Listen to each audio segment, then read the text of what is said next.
And indoors, north to Montreal, Quebec, Canada, and indoors to Olympic Stadium. It's the opener of a big three-game series between the Cardinals and the Montreal Expos. Hi, everybody, and welcome to Canada. I'm Ken Wilson. The Cards come in with a lot of pressure on them. They're 6 games behind the division-leading Expos in the Eastern Division. And also, Montreal is playing very well. They've won 7 of their last 8 games. In recent seasons, the Cards have had problems with Montreal, especially in this park. Look at only 1 win in 9 games here last season, but a big difference here in '89. The Cards are 8-3 against Montreal, having taken 3 out of 4 here at Olympic Stadium. Let's turn to Al Raboski. Last weekend, we were in San Diego talking about the Cardinals' problems using a 5th starter in the rotation. We're back in that same spot again tonight, Al. We really have. When we go through 1 through 4 with our starters, they pitch reasonably well. The 5th spot has been troublesome, but Ted Power will be in that role tonight, and he really responded to pressure last time out, pitching his finest game. He has a lifetime record of 3-1 against the Expos. The Expos have been winning. They've got a good lead in the division, but they have a couple of key injuries, and they're a little concerned about their next few games. Ted Power goes for the Cardinals. Pascual Perez on the mound for Montreal. Baseball from Canada coming right up.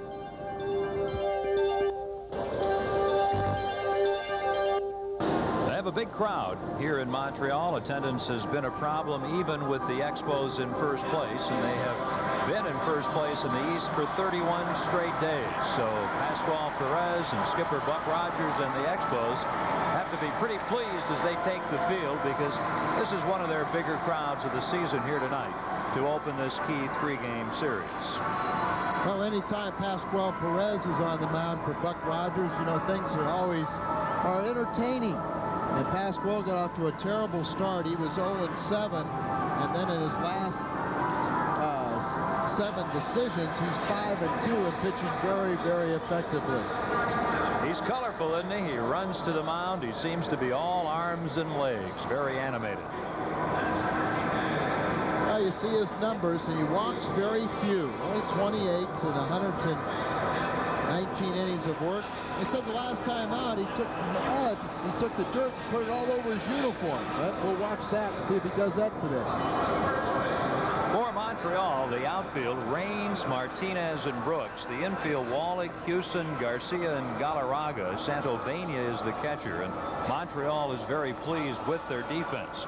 Here's the Cards batting order tonight. Vince Coleman, then Ozzie Smith, Milt Thompson, Pedro Guerrero, Terry Pendleton, Tom Brunansky, Jose Oquendo, Tony Pena, and starting pitcher Ted Power. Pascual, as animated as they get, and one thing the Cardinals are going to have to avoid to do is not try and follow suit, not watch his animation and get upset about it. Pitches better here at home, where he is a crowd favorite. The plate umpire tonight is Jerry Lane. Jerry Davis at first, Eric Gregg at second, and John Kibler is around at third. Cards have won 5 of their last 7. Play the 3 here, and then, of course, head right back home to open a homestand Monday night against the New York Mets. The Mets lost today to the Cubs at Wrigley Field 6-5. Thus, as play begins here, the Cards know if they can win, they'll not only be only 5 behind Montreal, but in a tie for 3rd with New York. Vince Coleman at .254 with 22 RBIs. You'll recall Wednesday night against the Cubs had a single in the 8th inning to drive in a run, and drove in the only other run in that game back in the 3rd inning, getting into a force out. So he's coming off one of his stronger games of late. He also had 3 stolen bases in that 2-0 win the Cardinals had Wednesday night over the Cubs. With Coleman up there, Wallach at 3rd is in very tight. Galarraga, a very good defensive first baseman, is even with a bag. And the count is 1-1. The outfield shades to left, and in left center, some balloons coming down just in back of shortstop, so all eyes are on the balloons. Now all of a sudden they start to go up again, which I guess is one way to measure the air currents indoors here at Olympic Stadium.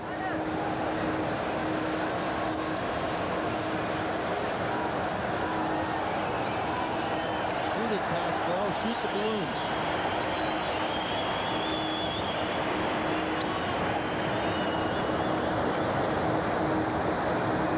And away they go.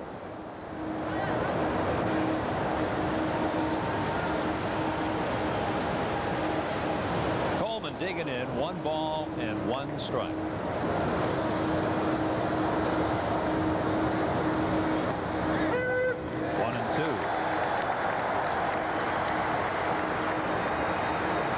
Well, very animated, but don't kid yourself. He has the stuff, the repertoire of pitches to be an excellent pitcher, and he didn't have any spring training, so he's coming right into his own right now. Coleman strikes out, and that's the way this 3-game series begins.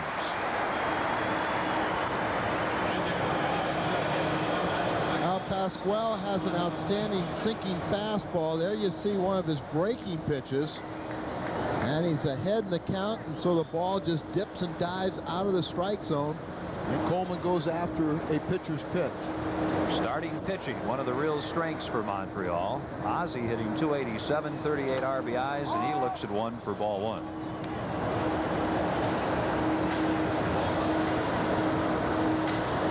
Better hitting from the right side this year for average.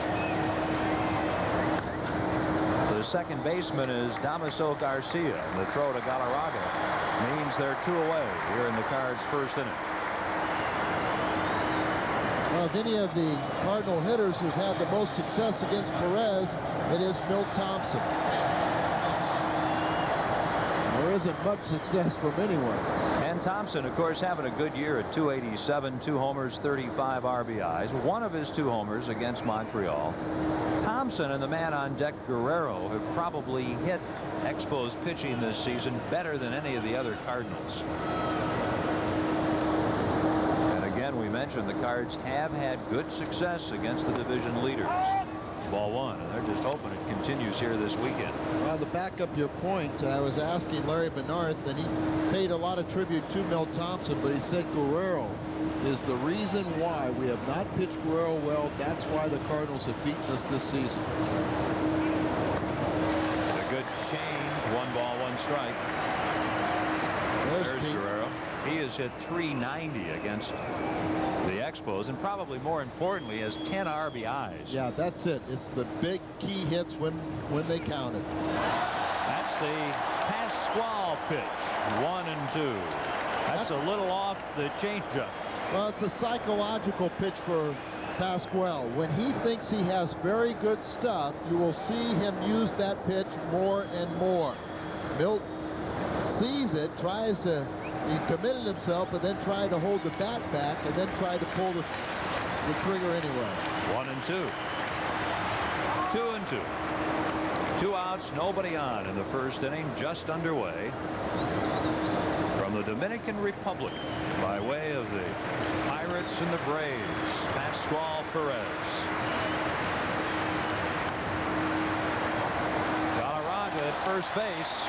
Cards go in order after half an inning in Montreal. The Cardinals nothing, and the Expos coming up. And he should be very confident.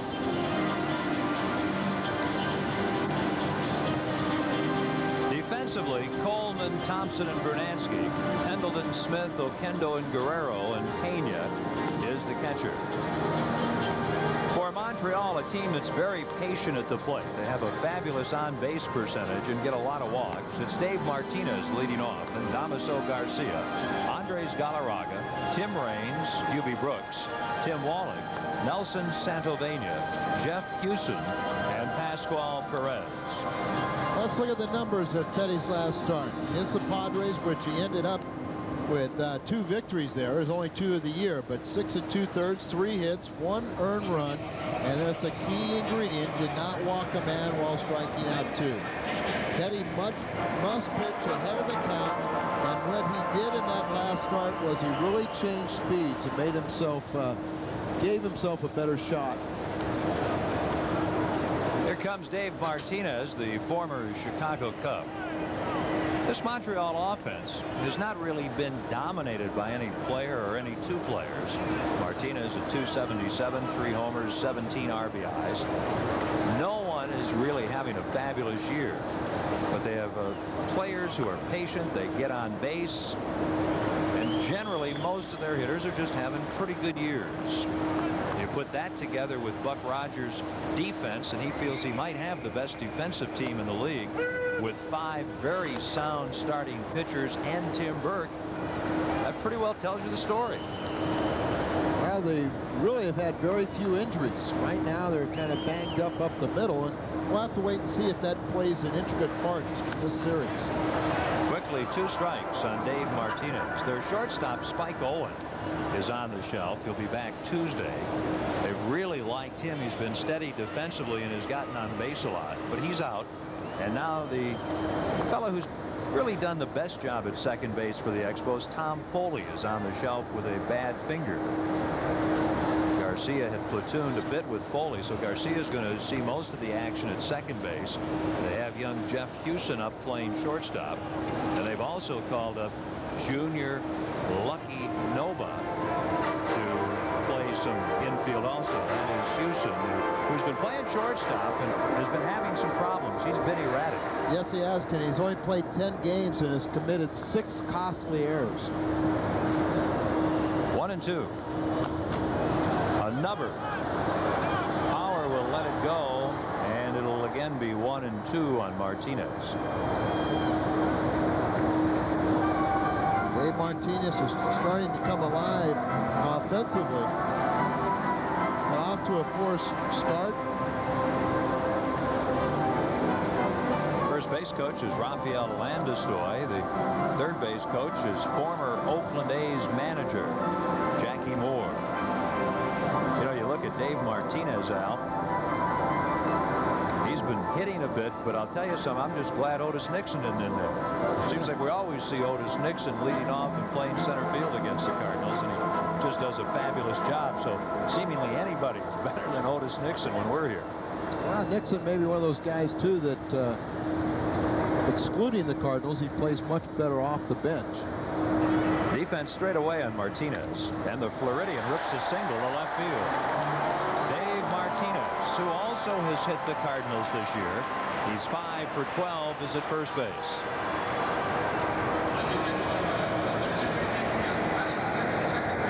And you pretty much set right down the middle, and it's a fastball, a little bit something on it, shot into left field. Martinez has stolen 11, so you have to keep an eye on him. The veteran second baseman, Damaso Garcia, hitting .286, 2 homers, 13 RBIs, and this fella has been red hot. Cards look for 2. The bunt a possibility, and the runner Martinez starts to go and darts back to first, ball 1. Garcia had some big years with Toronto. He's had some bad knees. He doesn't run as well as he used to. With the last 5 games, he's 10 for 14, so that's a pretty explosive bat.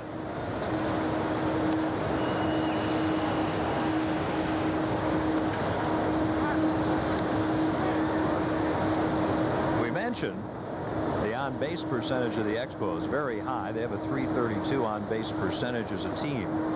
They draw a lot of walks, but this fella Garcia is the fella who throughout his career has not walked all that much, and this year is no exception.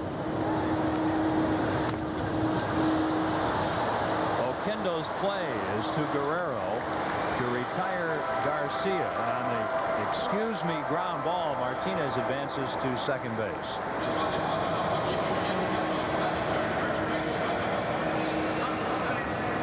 Well, watch this.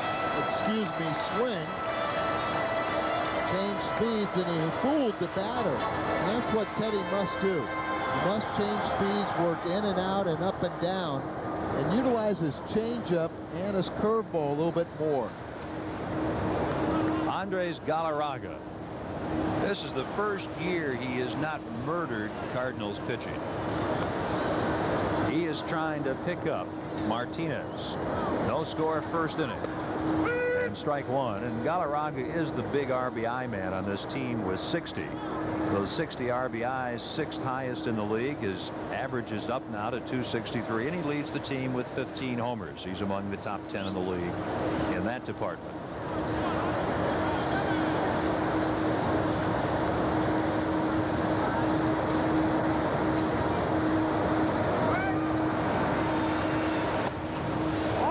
One ball, one strike. Galarraga sets well off the plate, hitting with a little slightly open stance, and Pena at the last second jumped inside. It almost gave me the impression that he's a peaker, and Tony didn't want to give away the location or where he was setting up until Galarraga had to look at the pitcher in his windup. 1-1. They're working Galarraga inside. When we last saw Galarraga, some teams were working him inside more than others, and he was having trouble. He used to have a slightly closed stance back in April and May. Now his stance, as you saw a moment ago, is open a little bit. Teams are generally beginning to pitch him away more now, and he's come alive with a bat. The Cardinals may be a little different than other clubs. 2-1. Now 3-1. Now, it's been a while since we've seen him, and I can see why pitchers are, you know, the pattern, they're busting him inside, so he's changed and made the adjustment. Ted Power tried to run that pitch further inside, but, you know, the problem is it was a ball when he took it, and we've fallen behind the count. Galarraga before this year hitting .362 lifetime against the Cards. Strikes out, but safe at third is Martinez with his 12th stolen base. Make the count on Galarraga now 3-2. Well, it's a good running count, and you have to throw him a slider.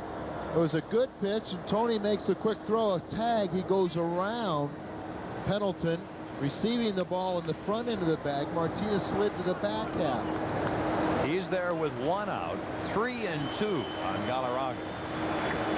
We mentioned he's hit .362 lifetime prior to this year, but this season 4 for 36, 111 against the Cards, and only that one RBI. So he's very key in this series because the Cards have handled him so well, as they have handled Hubie Brooks and Tim Wallach all season. The one fella in this Montreal lineup that has hurt the Cardinals offensively this season is Tim Raines, and he's on deck. Cards pull the infield in with one out. Swing and a miss, and they cut down Galarraga for the second out. That's the 100th time this season that Andres Galarraga has struck out. Well, you see, he's made an adjustment to the pitch inside, but he can't reach the sliders down and away. Very good pitching from Ted Power. He fell behind the count 3-1, and then came with two sharp breaking sliders down and away for the punch out. Power has to face the always tough Tim Raines. Raines comes in hitting .304. This fella is a fabulous ball player. And he's really responded to the cleanup position. Strike one. Raines at .304 is the sixth leading hitter in the league with 5 homers and 48 RBIs. Coming in to the season, he was a .305 lifetime hitter. So 304 is just about what you'd expect from the veteran. Oquendo on to Guerrero, and though Martinez leads off the Expos' first inning with a single, he perishes at third, and the game goes to the second scoreless.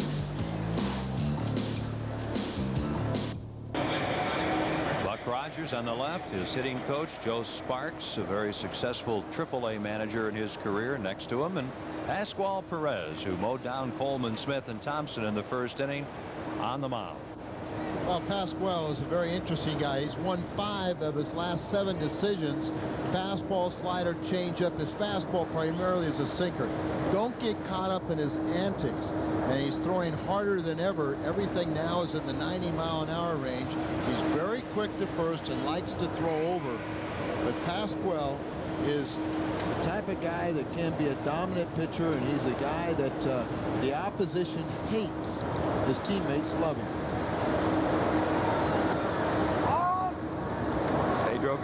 takes ball one. Pete is the 7th leading hitter in the league at 299, tied with Jose Oquendo. And 63 RBIs, of course, leads the team, and that's 3rd in the league. And it's 1-1. As we mentioned in the first inning when Pete was on deck, he's hit a robust .390 against Montreal pitching here in '89. The infield is extremely deep on Guerrero as he leads off the second, and he times that pretty well, but doesn't get it all. 1-2. It used to be a psychological pitch, and Pasquale would only throw about 3 of them a game. That was the 2nd one already.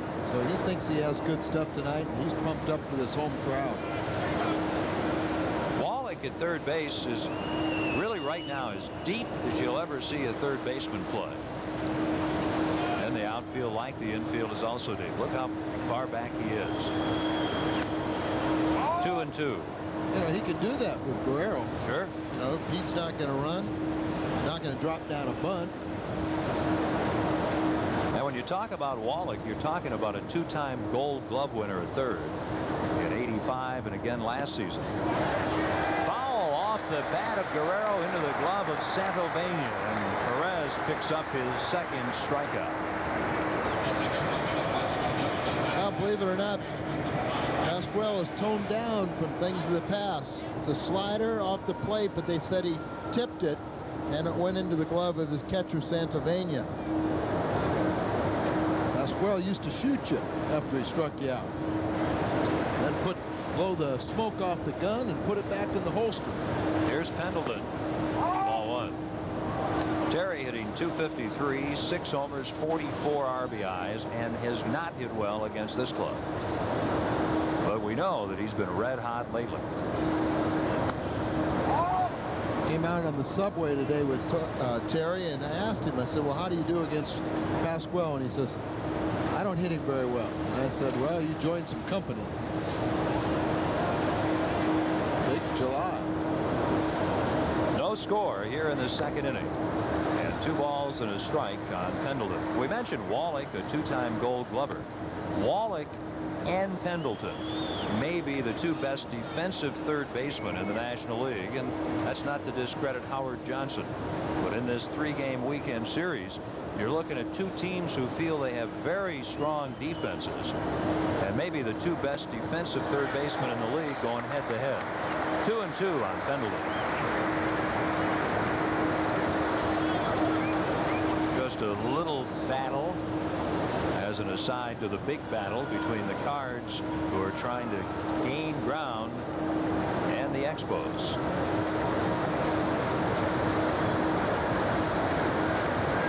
Two. Still 2 balls, 2 strikes.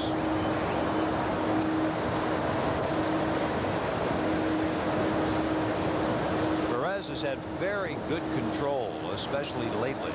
In his last 49 innings, he's walked only 5. So he hasn't given you anything extra, that's for sure. And that's a trademark of his, Kenny. And of course, on 2-2, you don't want to run. That's the pitch you want to get guys out with. And he does. He has struck out 3 of the first 5 Cardinals to face him. And he's really struck out a lot of hitters again this season. Well, it's now 95 strikeouts. In about 120 innings. That's not too bad.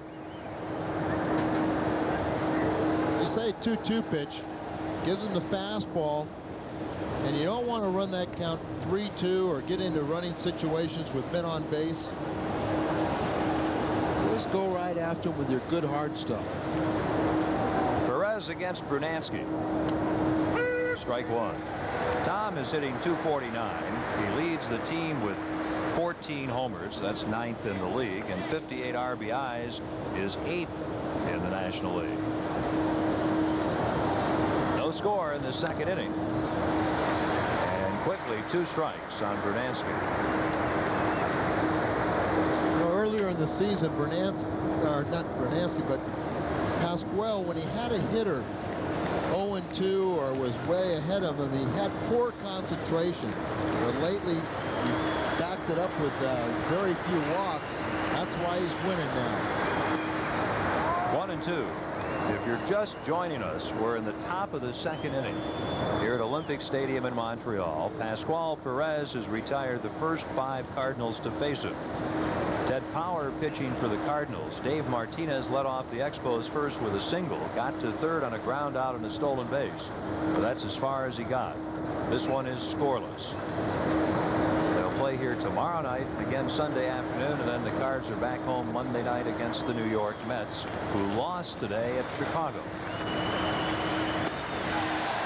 And Perez strikes out the side in the second inning. He has already struck out 4.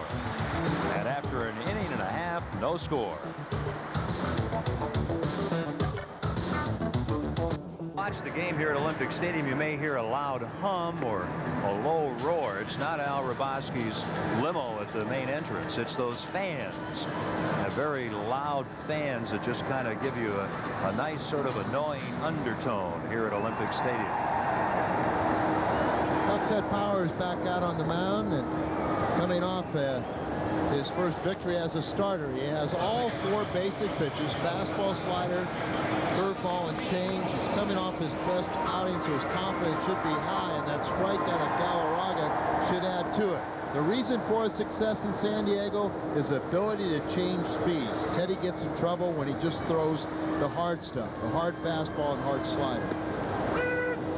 And it's strike 1 on Hubie Brooks as he leads off with a nice little breaking ball. 258, 8 homers, 44 RBIs for the Expos right fielder. He gets jammed and it costs him 2 strikes. But Ted's 34 years of age, but he can still run the fastball up there, and he got a good sinker that Hubie just pounded off his shin. Striding out. On the shin bone. That'll make a grown man cry.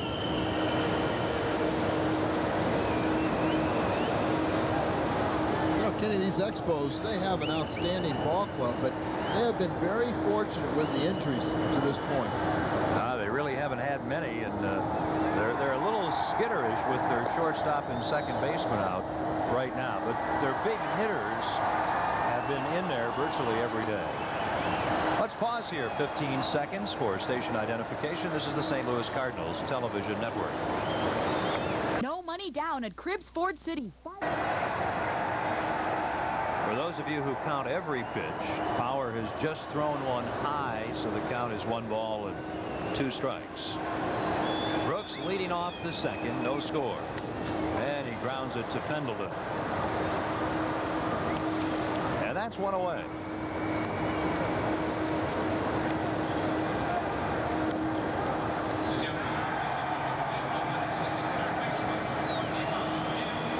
So Terry Pendleton, one of the best defensive third basemen in the game, will now be at the hot corner as Ted Power works against his Expo counterpart, Tim Wallach. And Wallach has been very hot lately. 1 strike. On the year, hitting .282 with 8 homers and 52 RBIs. But over the last 5 games, 10 for 20. Wow. He's tied with Guerrero for the league leadership in doubles with a number of his uniform, 29. Quickly, 2 strikes. So there's another matchup in this weekend series. The 2 hitters leading the league in 2 base hits.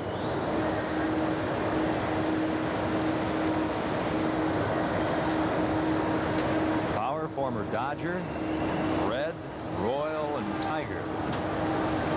Now trying to help the Cardinals to a pennant.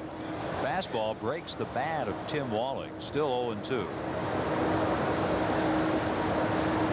If you talk to Ted Power about, you know, breaking bats or how effective he has been as a pitcher, the first person he will tell you is Mike Rourke. Mike Rourke has worked awful hard with getting Teddy to the proper position to release the ball. Stay within yourself. Don't let your front shoulder fly open.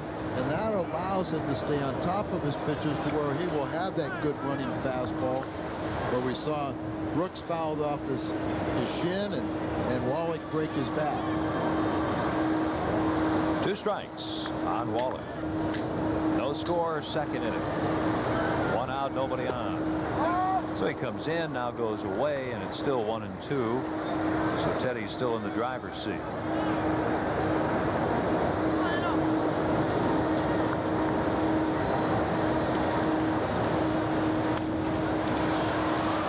Guerrero wants this pop-up.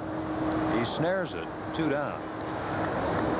And both Ted Power and Pascual Perez here at the outset look like they're very much on top of their game. And Nelson Santovenia will come up. He is the Expos catcher. 272, 4 homers and 19 RBIs for Santovenia. He has not had a hit against the Cardinals. We mentioned Galarraga, Brooks, and Wallach have really been stymied by the Redbirds hurlers, but so is Santovenia, 0 for 14. Of course, he missed some games with the Cards when he was out with a finger injury. He missed quite a bit of time.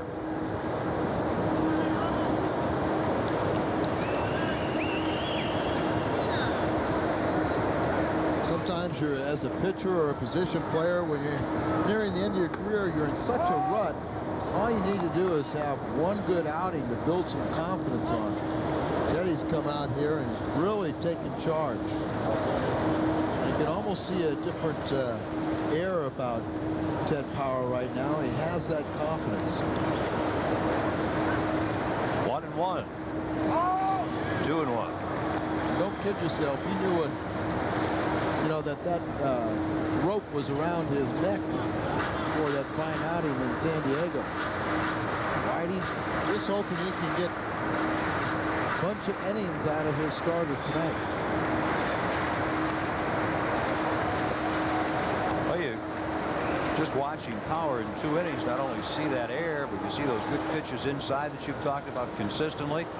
And even when you see him throwing the fastball basically out over the plate, they're having a tough time really getting a good piece of it. Well, see, that's the one thing about Ted. He still has a good fastball. It looked like the slider here. Ozzie circles it, has plenty of time, and it's 1-2-3 for Montreal. The Cards in the third will lead it off with Jose Oquendo looking to start another hitting streak. We're in Montreal, and there's no score. Of 90-mile-an-hour fastballs and 400-foot slams. A game of elation and frustration. And muscle and wood and leather. A game where boys become men and men become heroes. Where it's legal to steal and where every man just wants to go home. Starting lineup. We bring home the men of the game.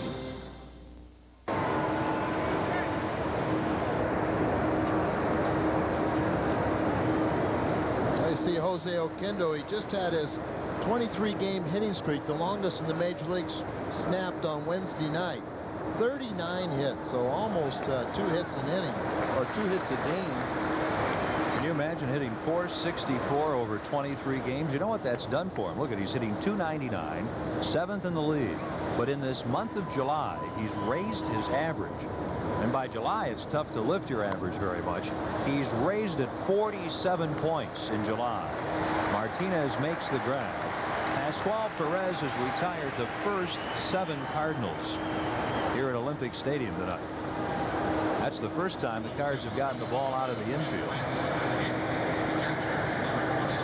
And Tony Pena will come up. Tony, of course, is known for, among other things, hitting a lot of home runs in this ballpark. Funny how that works. Tony Pena, career home runs. Yes, the most are against Montreal, but he just has a tremendous ratio here at Olympic Stadium. 16 of those 18 have come in this ballpark. 3 homers this year, hitting .262. With Ted Power to follow. He breaks his bat, and it almost is a double play of sorts for the third baseman Tim Wallach, a 2-time Gold Glover, but I don't know if he could have grabbed the head of the bat and the ball also, but he had to really concentrate and stay with the ground ball. We talked about getting sawed off, and look at that bat and ball just playing tag. So, as you said, a very good concentration by the third baseman. It's almost amazing that that bat, as it was spinning, didn't knock the ball, you know, for a loop and out of the defensive player's reach. Would have had an infield single. And a rather unique one. Ted Power is 2 for 13. And it's 1 ball, 1 strike. Hypothetical question. What would have happened if that ball would have, the bat would have hit it? In play. Still in play? Sure.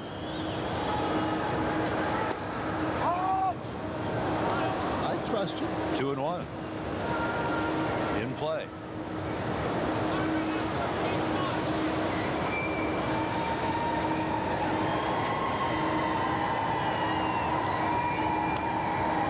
Out of play, 2-2.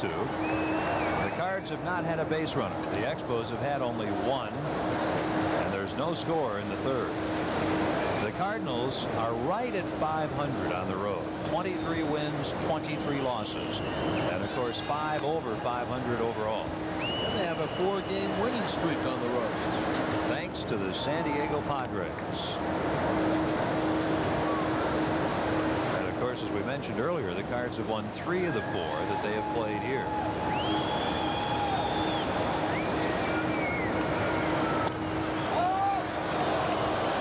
To the Expos, a stride or 2 towards the dugout, but the count goes to 3-2. Well, Pasquale was halfway in the dugout, and even Ted Power kind of nonchalant after he looks at this breaking ball.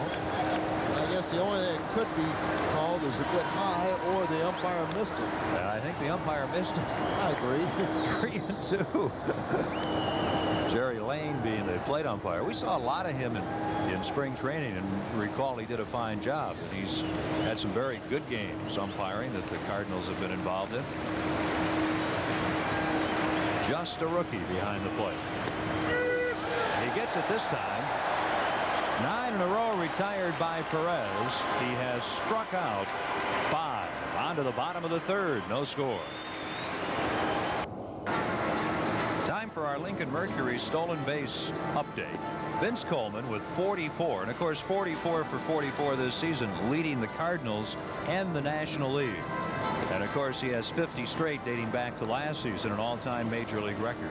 This stolen base update brought to you by your Metro St. Louis Lincoln Mercury dealers. There's Pasquale Perez. Well, he's gotten off to a great start, striking out 5. And he thinks he's a hitter now. When he has that success. Yes, he has. He'll be up 2nd in the inning after the rookie shortstop, Jeff Hewson. And then the leadoff man, Dave Martinez. Hewson as a hitter in his 10 games since coming up from Indianapolis has been pretty good. It's his defense that's come up short. His average is .276. That's 8 hits in 29 at-bats. Has a couple of RBIs. He's also stolen 3 bases. He's very quick. He can really run. 2-0. So he's the last guy you want to walk to begin an inning. You know he's apt to steal a base. Of course, you're going to have a sacrificing situation should he get on. But then with Perez, you never know. That's a strike, 2-1. Hewson describes himself as a very late bloomer. He basically grew up in an area where there wasn't a whole lot of baseball competition, which I'm sure set him back. 2-2. And not too many people took notice of him. In fact, he was never drafted in the June or January amateur drafts over the years. 2 balls, 2 strikes. He's kind of a string bean. As a, you know, so he's not going to impress you with any power.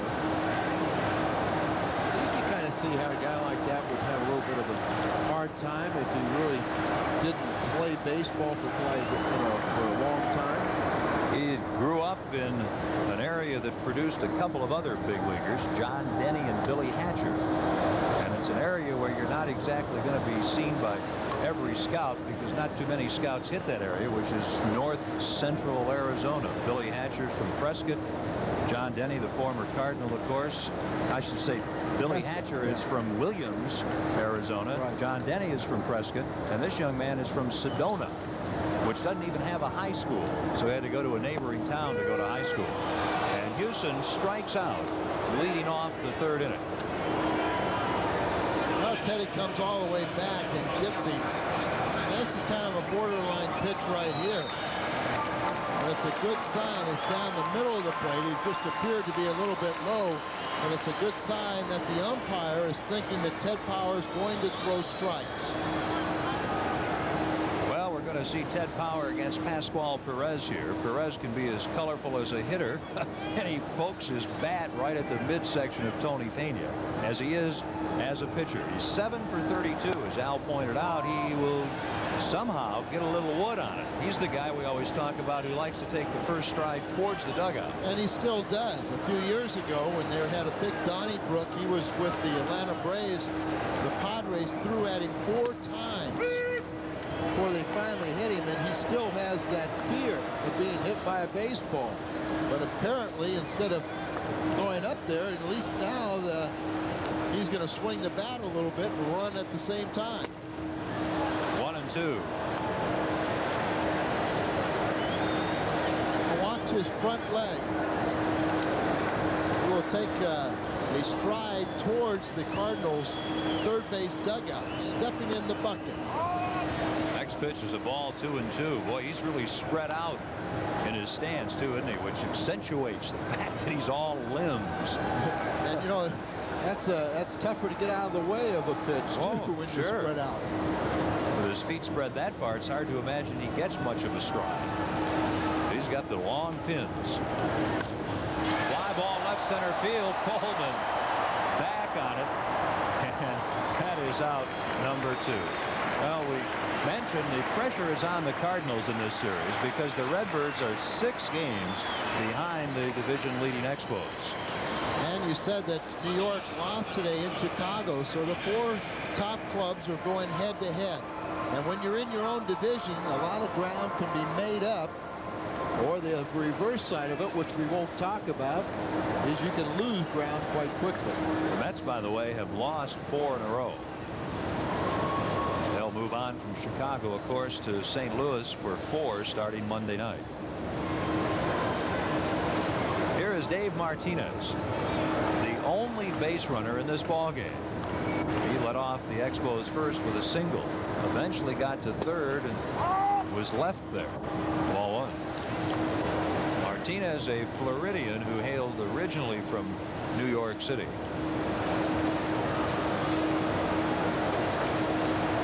They're very spread out defensively. And he goes the other way for the second time, and this one is snared by the Wizard, and it's 1-2-3. Powers retired 9 in a row after Martinez leadoff hit, and of course Perez has done the same. The Onion Field, starring James Wood and Ted Danson. That's Monday at 7 on the 7 o'clock movie. And on Tuesday's 7 o'clock movie, it's hijinks on the links as the Slobs take on the Snobs in the zany golf course caper Caddyshack, starring Chevy Chase and Bill Murray. That's the Onion Field, Monday at 7 and Caddyshack Tuesday at 7 right here on KPLR TV, Channel 11. Whitey Herzog knows better than anyone how important this series is to his ball club. And Buck Rogers sitting in the driver's seat in the National League Eastern Division. Pascual Perez has had it his way. He's retired all 9 he has faced, and the Cards will see what they can do, Al, now the second time around. Sometimes, and let's hope that's true tonight, that helps.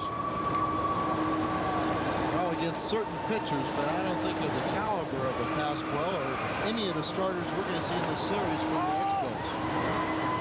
You look at the Cardinals' fate here in the immediate future, and you see the Expos with 5 brilliant starters.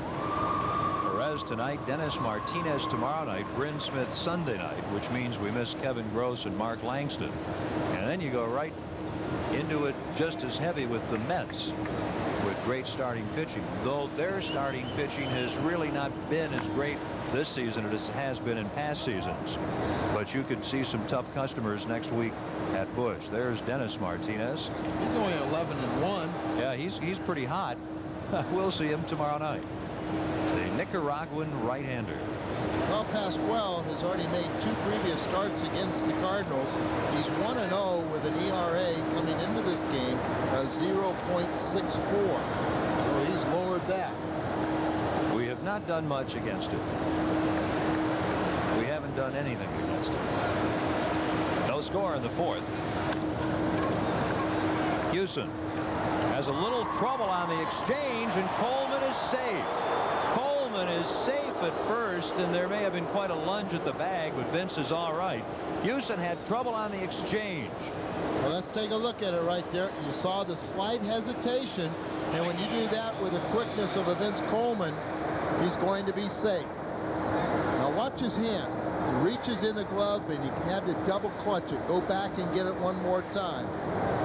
Plus, you got a charge, and he really didn't take that extra step or two charging.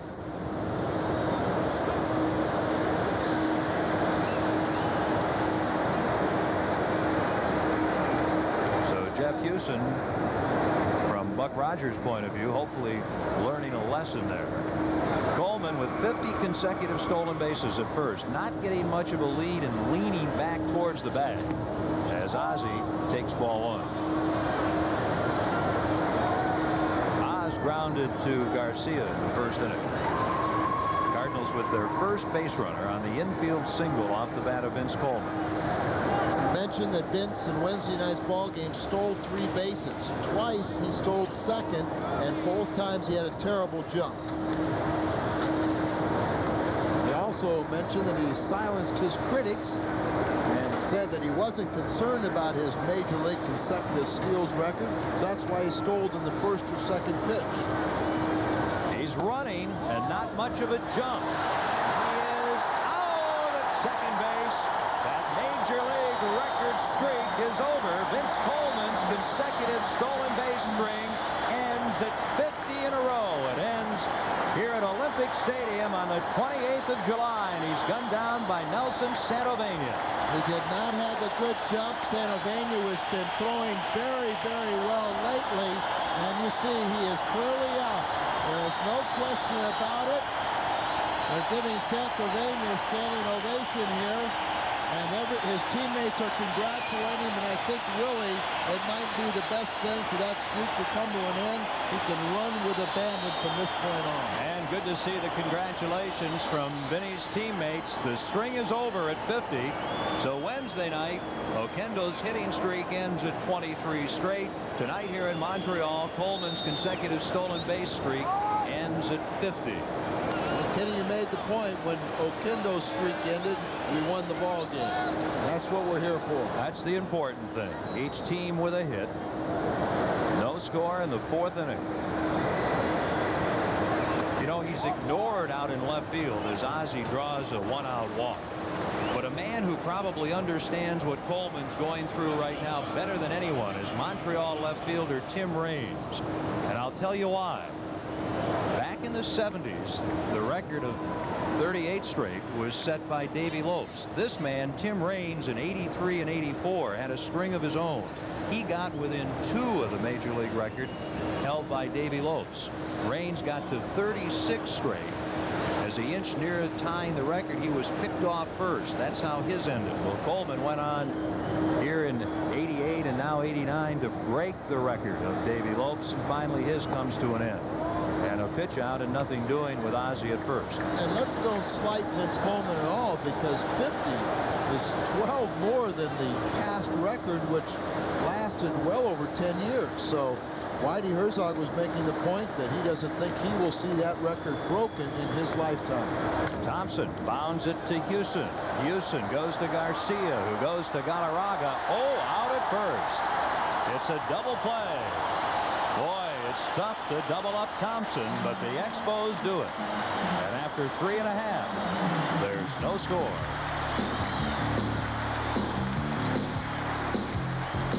String of consecutive stolen bases has ended at 50. It ends here tonight in the top of the 4th. Well, let's take a look at it one more time. He had 50 consecutive, 44 this season without being caught, and Nelson Santovenia is the man to do it. And Santovenia now, since June 20th, has thrown out 12 of 26 runners attempting to steal. And that is exceptional. I remember earlier he had the hand problem, so he's just getting his game back in action. And I know Whitey made mention, he said they weren't world beaters here, the 2 catchers, but Buck Rogers said the Santovenia's really been throwing the ball well lately. First pitch is a strike to Damaso Garcia. There's Bryn Smith, the bearded pitcher on the left. He'll be starting here on Sunday afternoon. Garcia pops it up. Thompson in, Smith out. Thompson, the center fielder, for the catch, 1 away. And that's 10 in a row retired by Ted Power.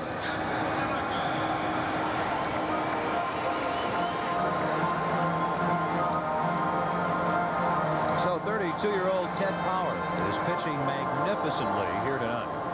3-1 lifetime against Montreal. And he'll face Andres Galarraga, one of 2 Power strikeout victims. 100 strikeouts this year for Galarraga. He breaks his bat and loops one to Oquendo, and that's 2 away in a hurry. Boy, you can't pitch Galarraga any better than what Ted Power did.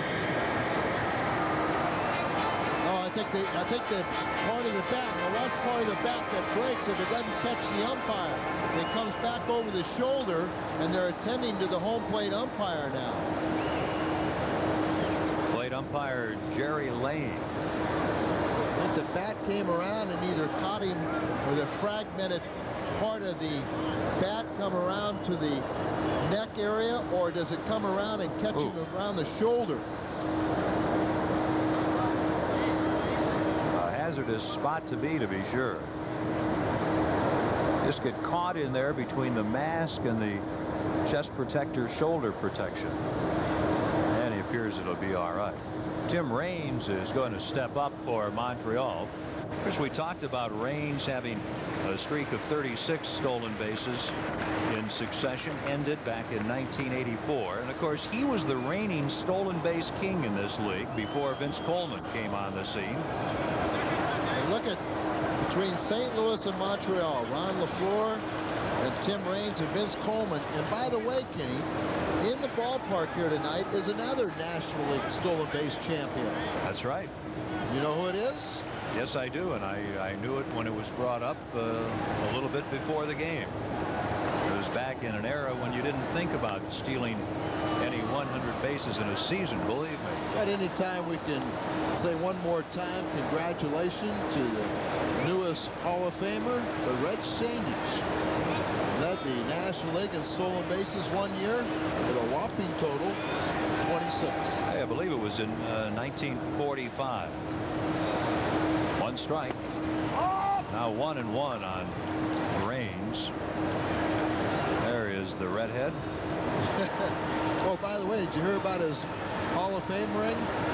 Yeah, they did not get the last 3 letters on his name on the ring. Thank goodness for short names, huh? Yep. Pay your way up there. It only cost him about $5 grand, and then they shortchange him on his name. 2 balls and a strike on Raines. No score in the 4th. This one will go out of play, 2-2.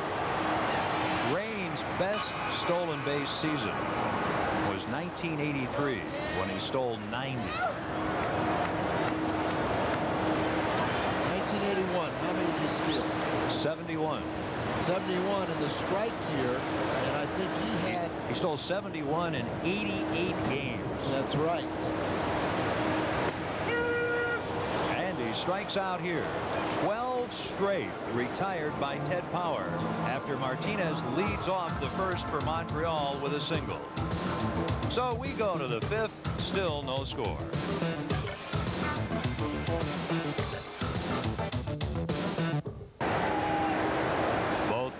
John Perez with one-hit shutouts going to the 5th inning.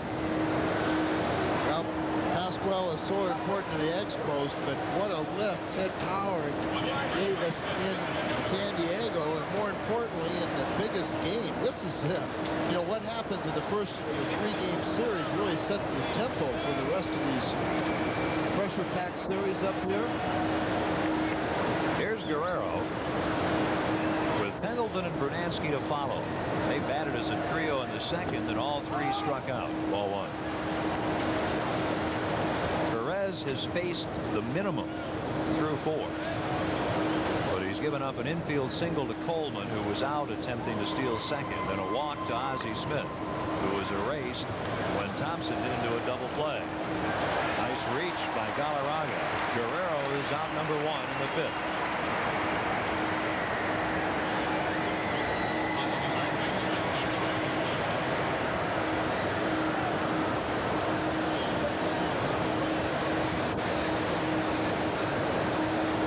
Pendleton.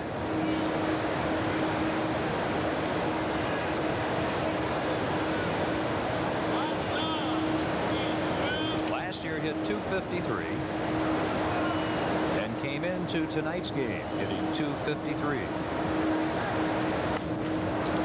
Hewson, the young shortstop, tested and makes it routinely 2 away.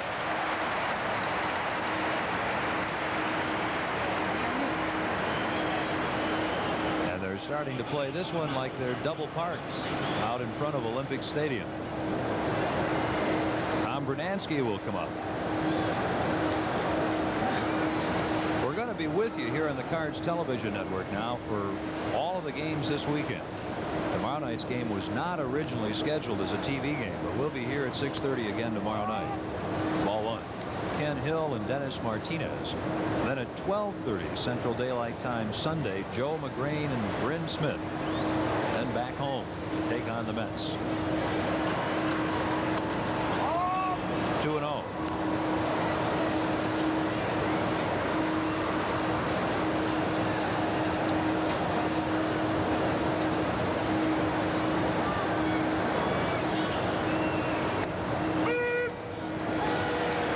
And a strike.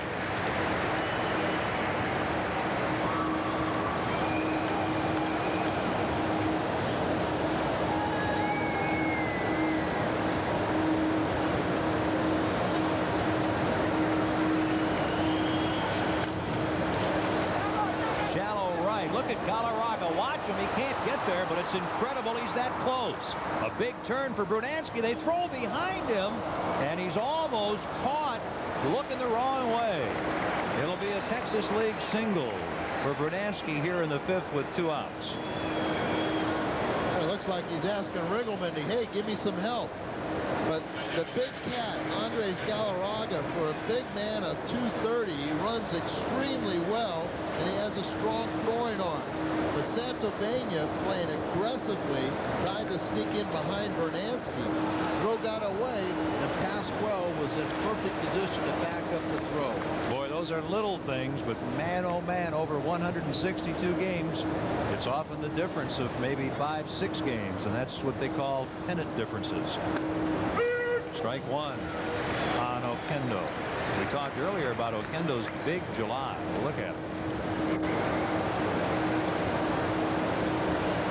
Nothing wrong with last July, but it's really dwarfed by this one. Oquendo, a .277 hitter a year ago, watches as they pitch out, and it's 1-1. Well, just like Oquendo, he started 15 years of age, started playing professional baseball, quit school, and signed. A young man that the Expos recalled, Junior Noboa, has already played 8.5 seasons of pro ball, and he's 24 years of age. 1-2. You look at Oquendo. He just turned 26 years of age, and this is his 11th professional season. Jose Oquendo was playing pro ball in 1979. He was just a baby, a teenager. 1-2. Brunansky at first with 2 outs in the 5th, no score. And another strikeout for Perez. He has fanned 6 in 5 innings. Power has struck out 3. He'll go to work in the 5th on the Expos. Giants in the standings. Dodgers and Padres get together also in the American League doubleheader at Cleveland. Indians beat Boston in the 1st. Doubleheader at Detroit. Detroit leading in the 9th in the opening game. Toronto with an early 3-0 lead at Yankee Stadium. Baltimore will be at Kansas City, Milwaukee at Texas, California at home to Chicago, and Seattle visits Oakland. This scoreboard brought to you by your Midwest GMC truck dealers. When you're in St. Louis, see Bellman, Bomarito, or Brooklyn GMC. On this particular night, when you're at Olympic Stadium in Montreal, see great pitching from both Ted Power and Pascual Perez. Power's retired 12 in a row as he goes to work in the 5th against Brooks, Wallach, and Santovania. 3 hitters who had not hit at all against the Cardinals this season. The good thing about pitching so effectively as Powers has is he's throwing very few pitches. Strike 1.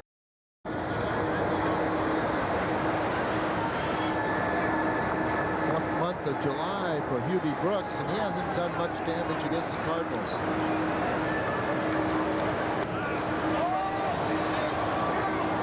Appeal to the first base umpire Jerry Davis. He says no swing, 1-1.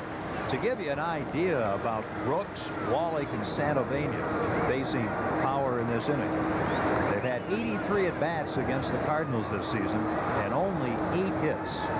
So, I mean, they haven't done anything. Pendleton short hops it, bobbles it, throws. He gets it. And that's 13 straight retired by Power since Martinez led off the first inning with a single. And I think you're looking at 2 ball clubs that can rely on their defense. If you walk very few guys, put the ball in play, these position players behind you will get the job done. Not only the Terry Pendletons, the Wallets, but overall everyone in there. Here is Wallach, having a consistent year, and he rips it by Pendleton into the corner. He'll go for 2. And it is only the 4th hit of the game and the first extra base hit. It comes with 1 out here in the 5th inning. Well, Timmy Wallach has always been a low ball hitter, and he can hit the breaking ball. Here's a sinking fastball, but he catches it and drives the ball. Terry Pendleton playing the hot corner, reactionary position, made some brilliant defensive plays in the Chicago series. He just fails to come up with this one. Could not reach it. Wallach, who does not run well, is at second base with 1 out. The hitter will be the catcher Nelson Santovania. 0 for 15 against the Cardinals this season, but a hot hitter lately. And this big crowd in Montreal really warming up to this 5th inning situation in a scoreless game.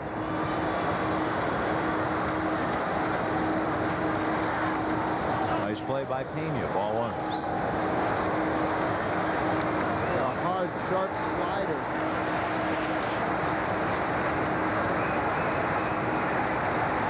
Teddy just appeared to look right into the dugout and get his check from Mike Rourke.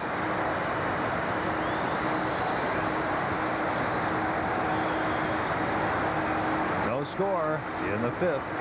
1 out. Wallach at second.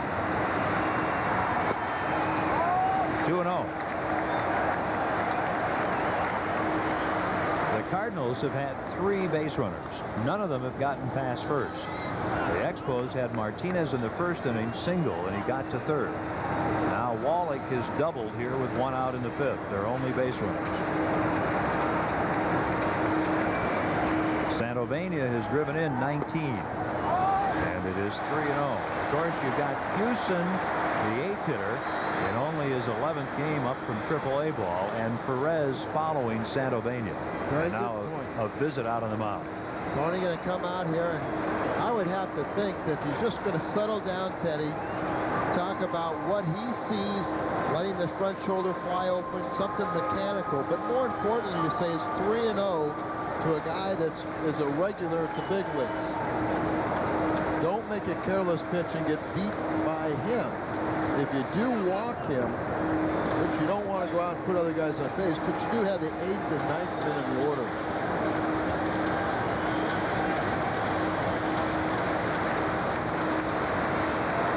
No score in the 5th.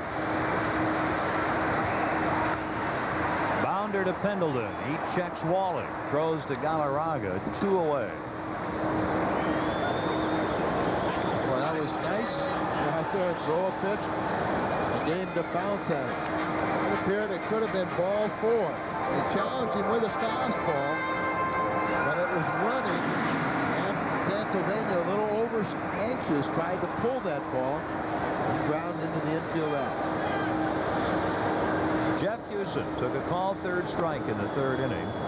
And there is ball 1. They've got Perez to deal with, so why bother with the rookie, who, as we mentioned, can hit a little bit. The intentional walk will give Montreal their 3rd runner. It will be the first walk issued by Ted Power tonight. Kenny, you know, we've seen Perez hit the ball hard out of left field. Whitey's making this move, and I think he really got upset with McGrain earlier in the season, where he tried to jam Perez one time, and Perez ended up beating McGrain with an RBI sacrifice fly out into center field. But to me, if you keep anything on the outer half to Perez, the way he steps in the bucket, he will not reach it. Here's one guy you don't go in and out on. Just go away, away, away, and he'll strike himself out or hit a little dribbler. Yeah, and I mean, particularly if you get ahead throwing breaking balls away. At second, Wallach. At first, Hewson. 2 away. 5th inning, no score. Ted Power has been magnificent. But so is Pascual Perez on the mound. Can't reach it. 1 strike. You know, I mean, any batter, anyone that goes up there with a bat in his hand, a pitcher really has to show him some sort of respect. But by the same token, you should never fear the opposing batter at the plate. But you still have to make some decent pitches. You got to concentrate. 1-1.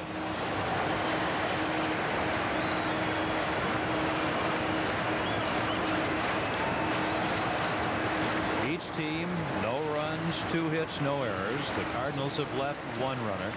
To this point, the Expos have left 1. 5th inning.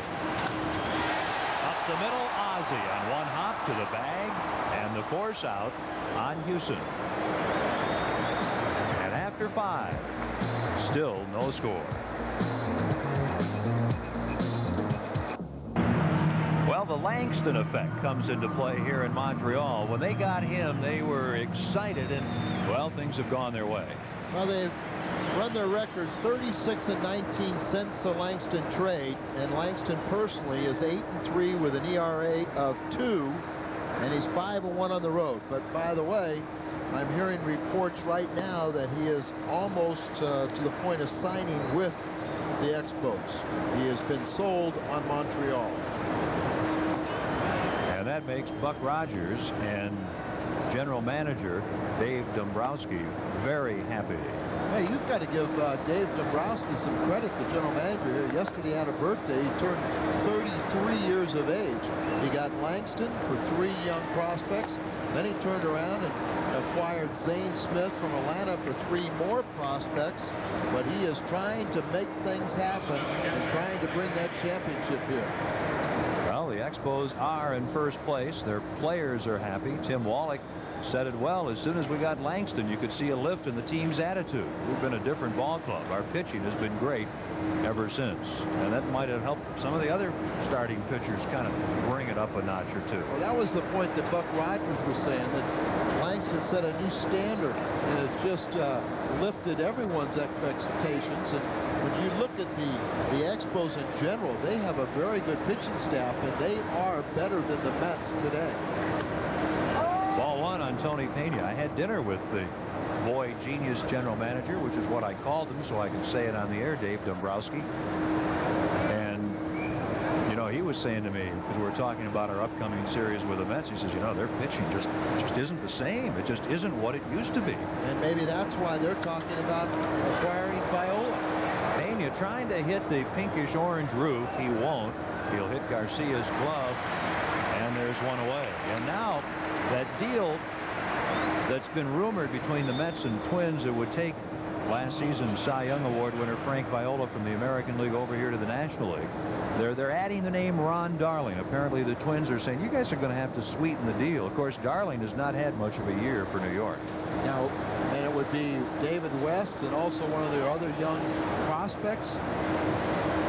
Viola isn't having that good of a year also. One strike on Ted Power. Of course, the Mets are deep. They're in a spot where they can trade 2 or 3 pitchers for one pitcher. 2 strikes. That'd be interesting to see if Frank Cashin, the Mets GM, and another boy wonder, Andy McPhail. And you know, McPhail also has another trump card that might determine the American League East. Reardon. Sure, Jeff Reardon, the former Expo, who's one of the premier relievers in the game. They're also apparently in Minnesota looking to cut the payroll a little bit, and Viola, of course, has a mammoth contract. And Reardon stands to be a free agent at the end of the season. And will have a mammoth contract. 2-2. Not that he doesn't have a good one already, I'm sure. Well, Charles Brofman, the owner here in Montreal, they have a little different situation. He is tired of losing money. They're having trouble drawing, and there's many believe that if they don't win this year, that he may sell the ball club. Ted Power strikes out. There he is on the phone. Not making a trade, but maybe making a business deal. 2 down. Perez having a great game. He has already struck out 7 Cardinals in 5 2/3 innings. He's allowed just 2 hits and a walk. And one of the hits belongs to Vince Coleman. He had a single, an infield single, leading off the 2nd inning. And with Ozzie Smith at the plate, he was thrown out attempting to steal second base, bringing an end, of course, to his all-time Major League record stolen base streak at 50 consecutive stolen bases. Now, one of the things the Cardinals could do with Perez is you can shake him up a little bit. You saw Whitey earlier in the season here at Olympic Stadium, check him out. You know, you look at that front shoulder, the left shoulder, you say, how could that be so dirty? You see him grab it all the time, but does he use pine tar or something to get that sticky, to get the dirty substance? That's a strike. The Pasquale pitch, as it is known. What's that, the 3rd time we've seen it? It's the 3rd or 4th time we've seen the Ephus pitch, and Vince wanted to bunt it, lets it go, but you see Santovenia, watch Santovenia trying to step up and everything like this, and then try to get down so he doesn't screen the umpire. That looks like you're trying to catch a butterfly in the park or something that's moving so slowly. All eyes riveted. 2 strikes on Coleman. No score, 6th inning. 1-2. You know, the one thing about Perez also is when he's pitching a brilliant game like he is today, he can get a little flustered because he doesn't have run support. I'd like to know what's on his left shoulder or on his right hand, and probably on both. You see what I'm saying? Sure. That's one of the reasons why early I'm sure he went to his uniform and dirtied it. Ooh, that just misses. 2-2. Well, Whitey might think it's a little premature, but it can't be too premature. Let's rile him up a little bit. Now, there's 2 outs this inning. And he keeps on going to his shirt. Where is he getting all that dirt substance? Only 4 hits in the game. 2 aside. Still 2-2. Of course, he has a lot of perspiration that he could operate with. Well, but I mean, why is it reddish? Well, I know that the perspiration isn't that substance on his shoulder. Of course, he could also go to the behind the ear to the hair too, and have any kind of substance he might want back there. Could get lost. Now you're talking. 2-2. That is the 8th strikeout. Count them. 8 strikeouts for Pasquale Perez. Boy, what a shootout this is. Perez and Power in Montreal. This program is authorized under television rights granted by the St. Louis National Baseball Club Incorporated solely for the entertainment of our audience. Any publication, reproduction, or other use of the pictures, descriptions, and accounts of this game without the express written consent of the St. Louis National Baseball Club Incorporated is prohibited. Olympic Stadium, Montreal. No score going to the bottom of the 6th inning. Ken Wilson, along with Al Raboski, Ted Power in a pitcher's duel with Pascual Perez. And for Montreal, the top of the order, Dave Martinez, Damaso Garcia, and Andres Galarraga. Martinez with one of the 2 Montreal hits. Wallach with the other, a double, the only extra base hit of the game. Strike 1. The Cardinals hits, singles from Vince Coleman and Tom Brunansky.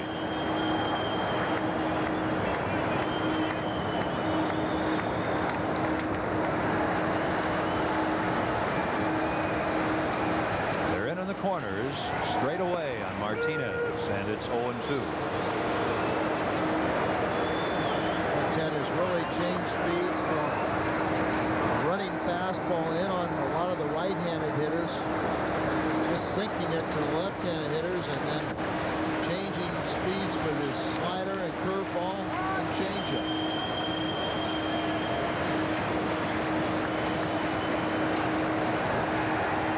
Now Pendleton and Guerrero back off with 2 strikes. 1-2.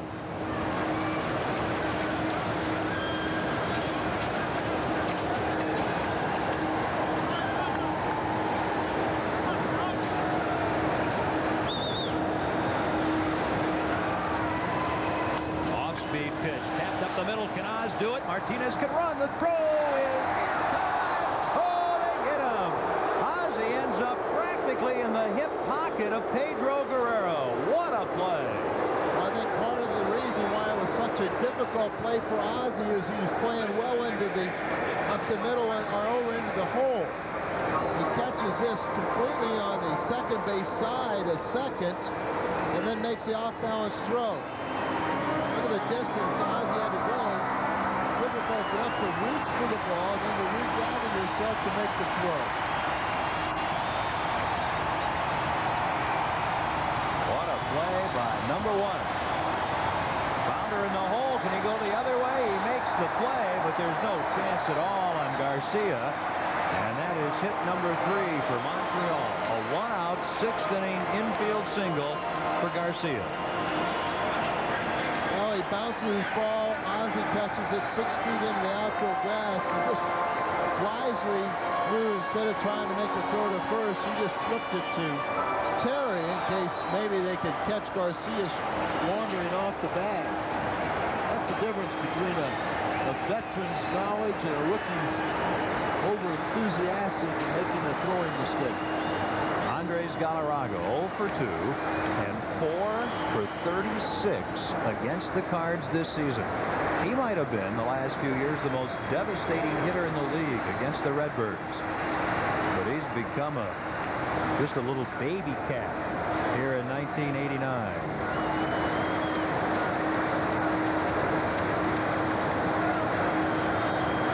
You see what Galarraga, and this bears in mind what you just said. He's seen 391 against left-handed pitchers.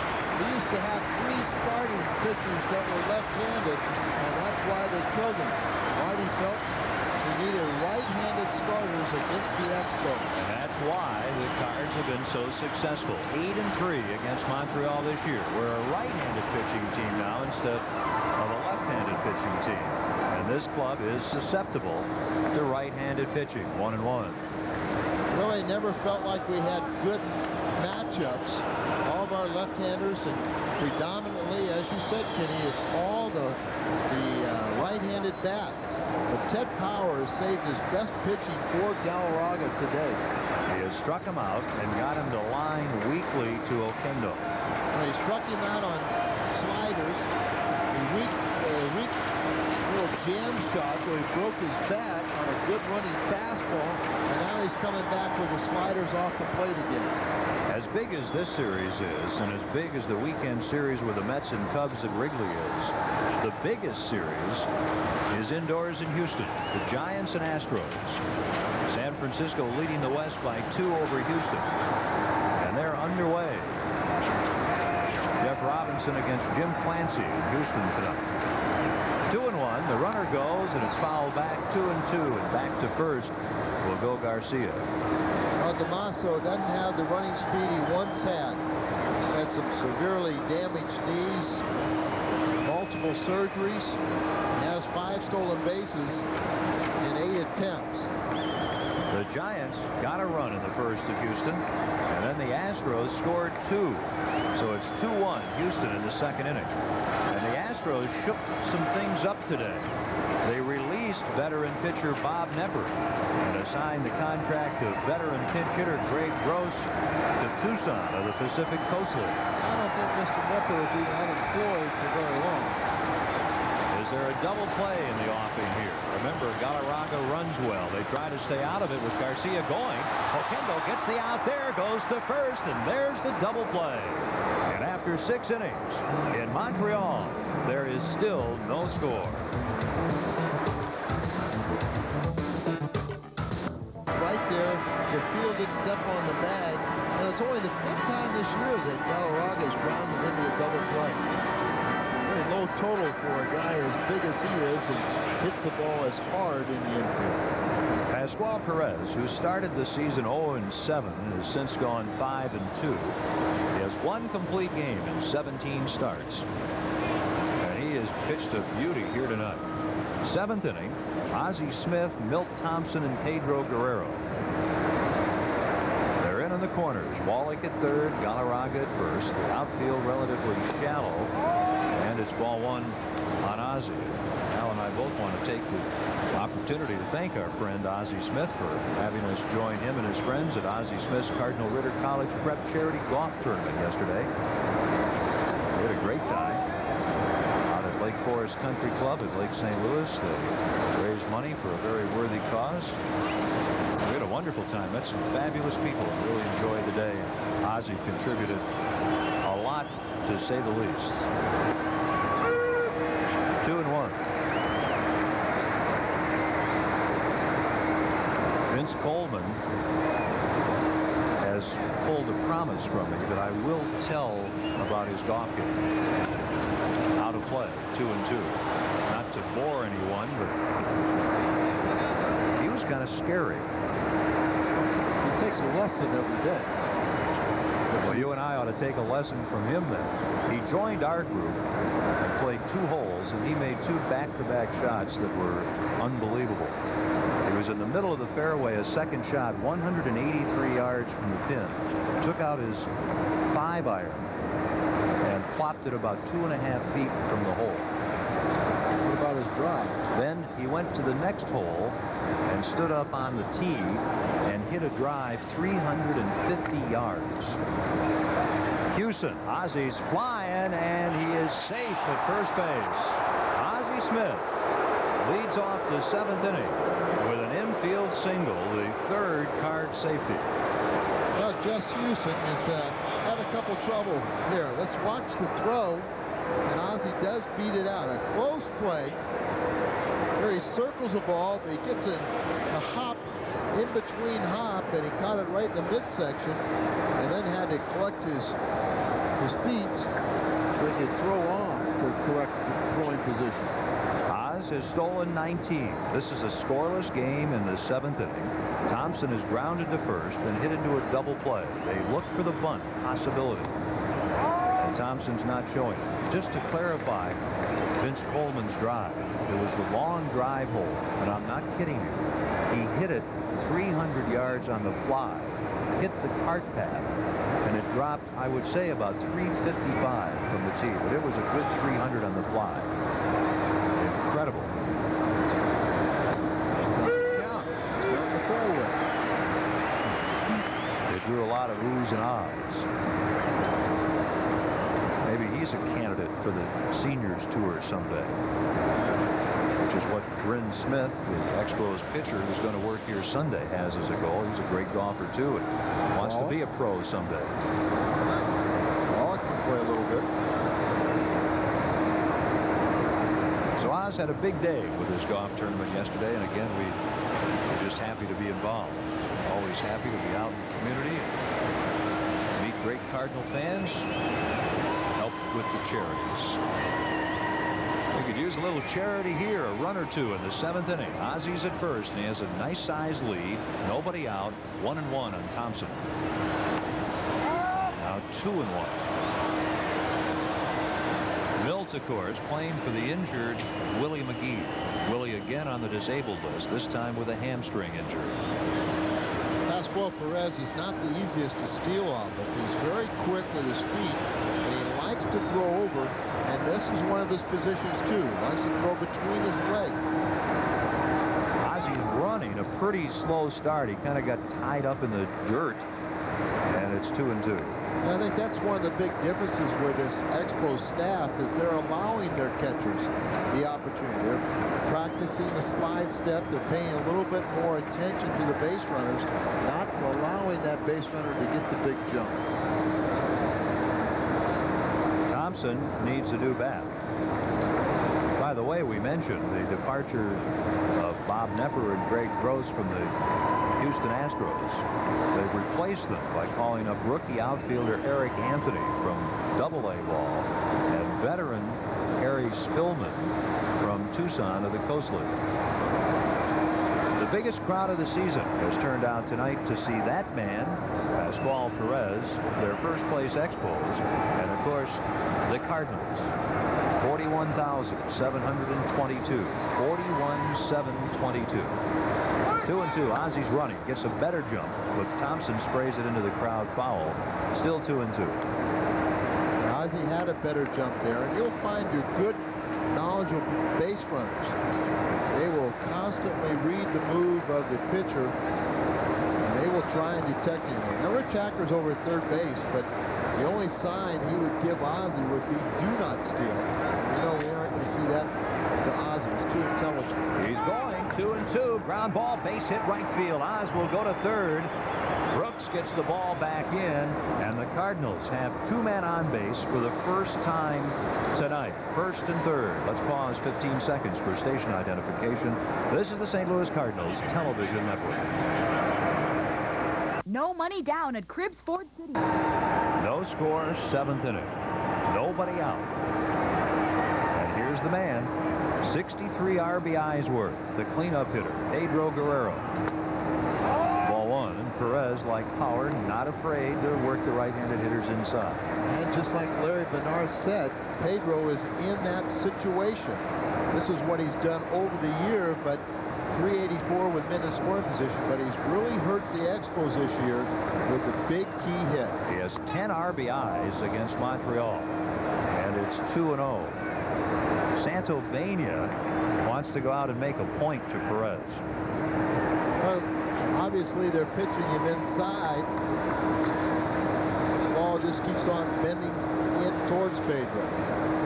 Of course, you can pitch him inside forever, but sooner or later you better throw something over the plate.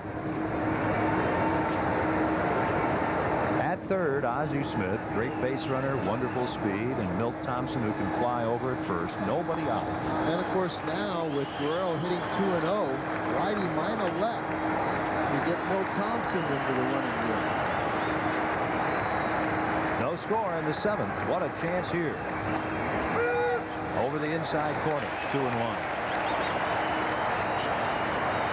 Pascual does not walk very many. He's walked the only man in this game. Well, Power intentionally passed a man, so the 2-1 pitch, sometimes you'll get that runner going.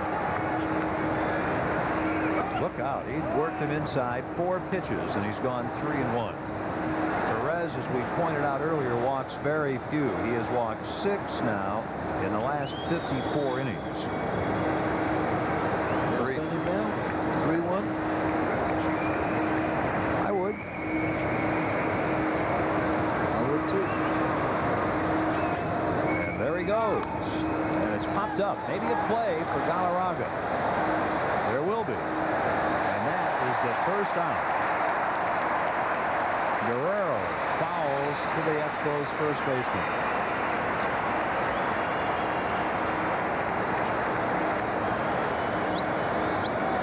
Well, Pete has not failed very often. Had the count in his favor, just didn't do something with it. You got to give a little credit to the pitcher. But now Pendleton will step up and try and take the heat off of Pete. Let's talk about Perez. He has now pitched in 3 starts against the Cardinals, 20 innings. In 20 innings against the Redbirds, he has struck out 19, given up only 13 hits, and 1 earned run in 20 innings. We haven't gotten much. Pendleton pops it into the crowd, 1 strike. Terry has struck out and grounded to short.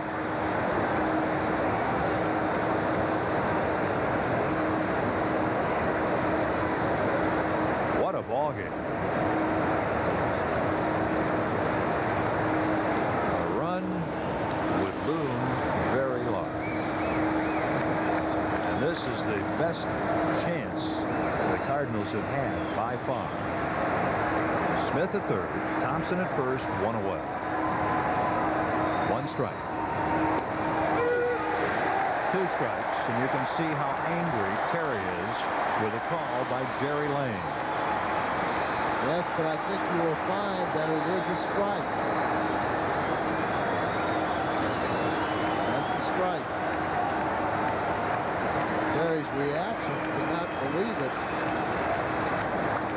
A tough pitch to hit, even if you were intent and ready to swing at it. What did you just see Pasquale do to Guerrero? Where were these pitches? Everything was in. Now what will you do with a pitch in? Break your back, get a ground ball? There goes Thompson. It's a ball, and Milt has a stolen base. Now Ozzie headed for the plate. The ball getting away from Houston, and the Cards get the first run of the game. Oh, what a break. The young shortstop, who has had a rugged time defensively, playing in his 11th game, makes a very, very unfortunate mistake for Montreal, and the Cards take advantage. Well, that's what you have to take advantage of. 17th stolen base of the year for Thompson. And look at the ball just pop out of Houston. Heads up play by Ozzie. Give Ozzie an awful lot of credit. Aggressive base running, having himself in a position when he sees the ball go up in the air, that he takes off and he comes home without a play. And of course, Whitey is forcing that issue because he's out of respect to Pasquale Perez, that he didn't know if Terry Pendleton would be able to drive in the run. That's 7 errors in 11 games by Jeff Houston, replacing Spike Owen, and 1 and 2 on Pendleton.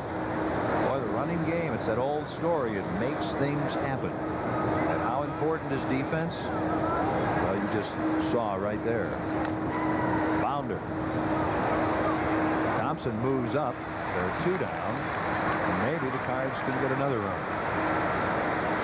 1-0 Redbirds in the 7th inning.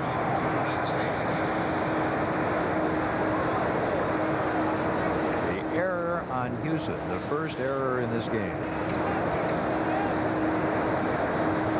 7 errors in 11 games.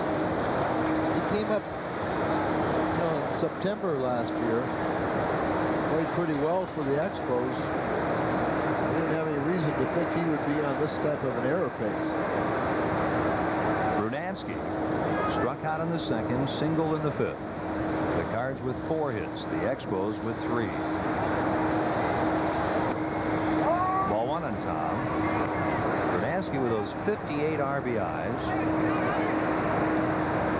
would make it 2-0 right here, hitting .297 with men in scoring position this season, which of course is well above his season average, which is .250. 1-1.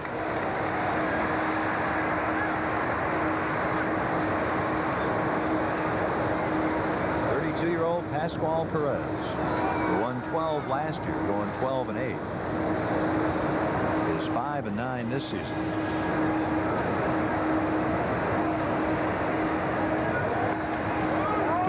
Kenny, one thing that Pascual Perez has not been able to do this year is really pitch effectively when he's had an error committed behind him. Coming to this game, and we can't really determine whether it's an earned run yet, but he had allowed 64 runs. 53 of those have been earned. So there's 11 more additional runs. Popped up. Now 12. And the Cards get the unearned run in the 7th inning. And they lead it here at Olympic Stadium 1-0. Really unneeded, and this young man makes that error, and it just points up. The Expos were concerned about what they were going to do at short and second with Spike Owen out, and now Tom Foley on the DL for a couple of weeks. You're right, Kenny. When Spike Owen first went out, they were able to win. But the Expos are 10-4 since the All-Star break. But they were playing the Reds, the Braves, and the Phillies, sub-500 teams. Now they're playing for Rita. Here is Tim Raines, and he takes strike one. Raines, the cleanup hitter, is grounded out and struck out. Ted Power has fanned 3. There's action now in the Montreal bullpen. Steve Fry, a little left-hander from Philadelphia. 2 strikes on Raines. The Expos, after this series, take to the road. They go to Pittsburgh, New York, and Chicago. Yeah, they're talking about, some of the papers were really saying that this is not a crucial series yet, and it's not, particularly if you're 3.5 games out in front. But they were looking ahead to that 10-game road trip.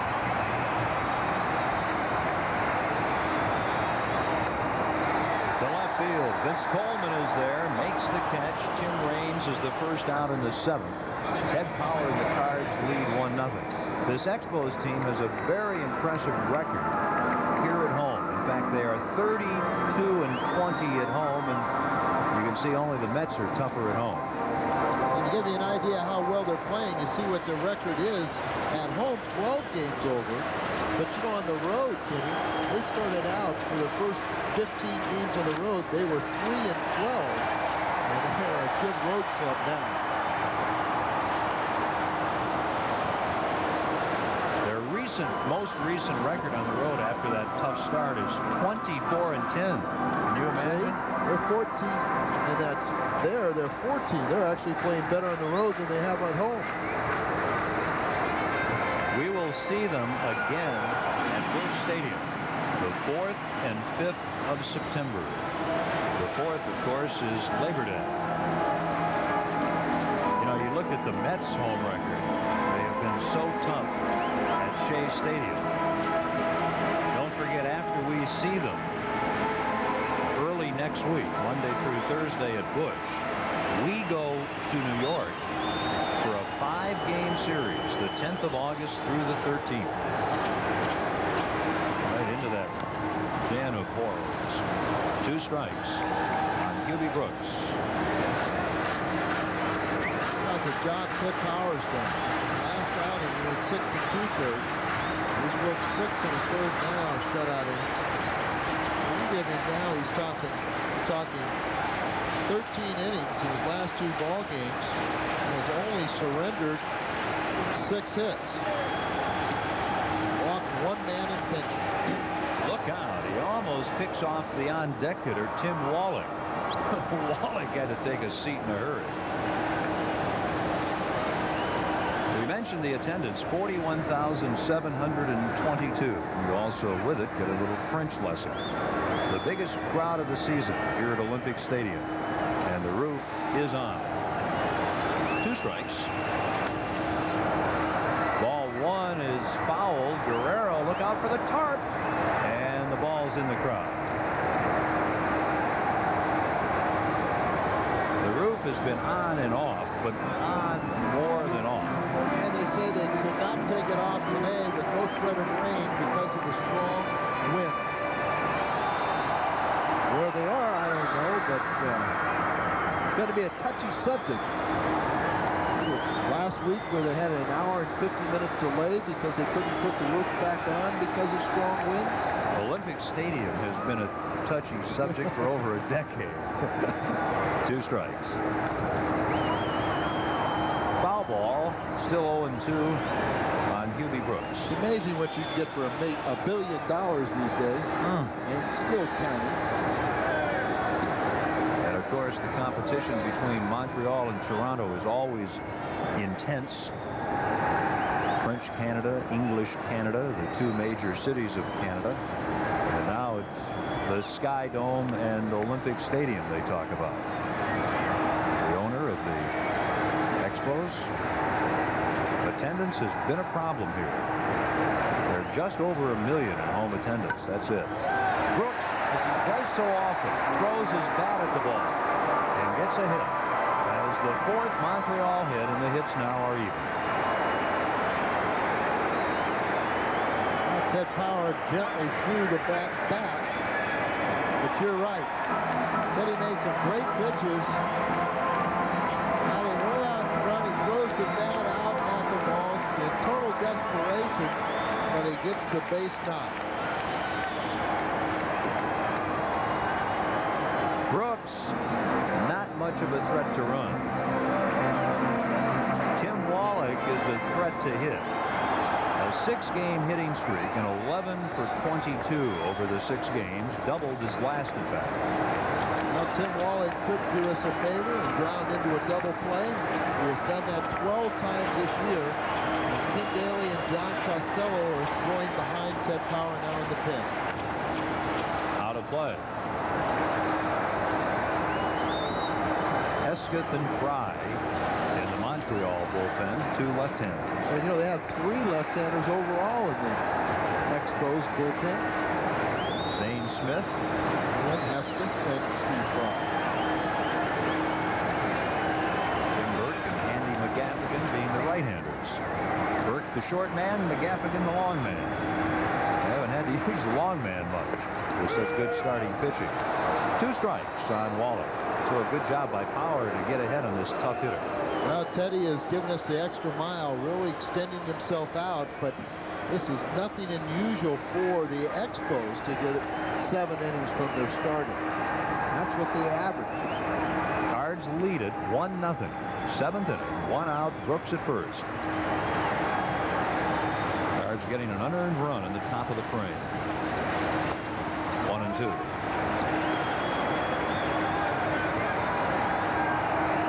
If you had asked Whitey if he would be pleased with Ted Power pitching with a lead into the 7th inning, he would have a big smile on his face. Let's keep it that way, Teddy. Get out of this inning. The Cards pitching staff now has not given up a run in 15 innings. Oquendo to Ozzie. And Oz holds on to it long enough. It's an out. Eric Gregg, no mistake. Out at second is Brooks. It was a tough play for Oquendo, and the throw that he gave to Ozzie Smith was tough. And you can imagine the words that Buck Rogers is going to pass on to umpire Eric Gregg will be tough also. And I think Eric Gregg will satisfy Buck really quickly because he was very adamant in his call. He was right there and said, no, it was, you know, he had touched the base. It was during the exchange. It was a voluntary release, so the out stands at second. The throw that Oquendo gave Ozzie was not exactly made in heaven. Well, it really was a tough ball because the ball was hit off the end of the bat, so it was good that Oquendo got it, but he didn't have his momentum going directly. Ozzie stays on and is reaching in. A little closer, but what I'm saying is the umpire was staring right at it, was in perfect position, and he made the call immediately. He was demonstrative. Santovenia has pulled the ball on the ground twice to the left side. Eric Gregg is demonstrative without making a call. He didn't leave much room for doubt the way he made that call. And that stops most people. You know, when you're indecisive, when you delay the call, is when the opposing manager will say, hey, you didn't see it. Wallach at first. 2 outs. 7th inning. It's 2-0 on Santovania. Jeff Hewson, the shortstop, is on deck. Santovania, a catcher from Cuba.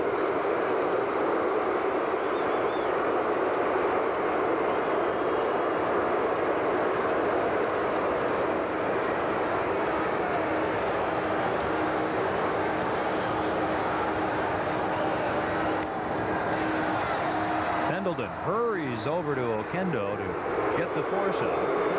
And after 7 innings, the Cardinals won. The Expos, no score.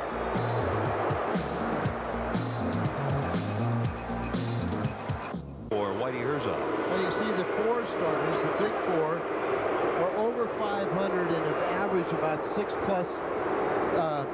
plus innings per start. And here Ted Power, the 5th spot, which is 2 and 8. Teddy won the 2nd game. Heinkel earlier won a spot. He stands to win a ball game again, 2 in succession, and he's pitched 7 solid innings.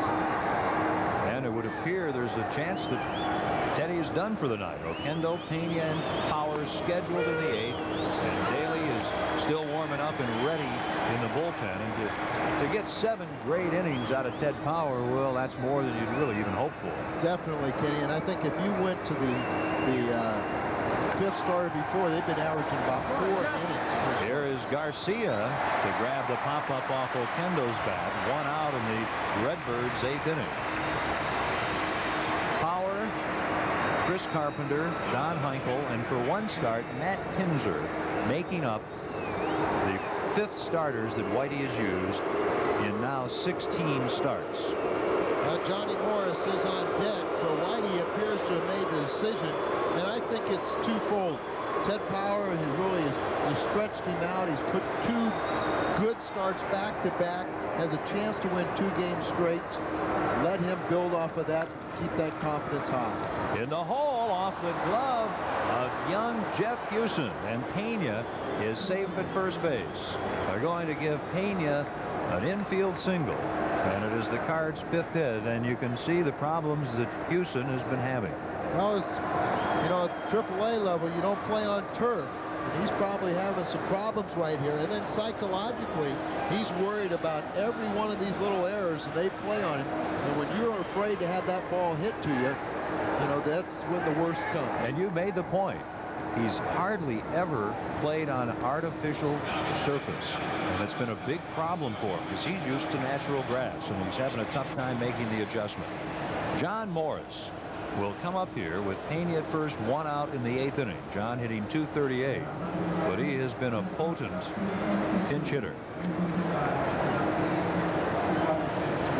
Cards lead it 1-0, 8th inning. Strike 1 on John Morris. John, 7 hits in 29 at-bats as a pinch hitter.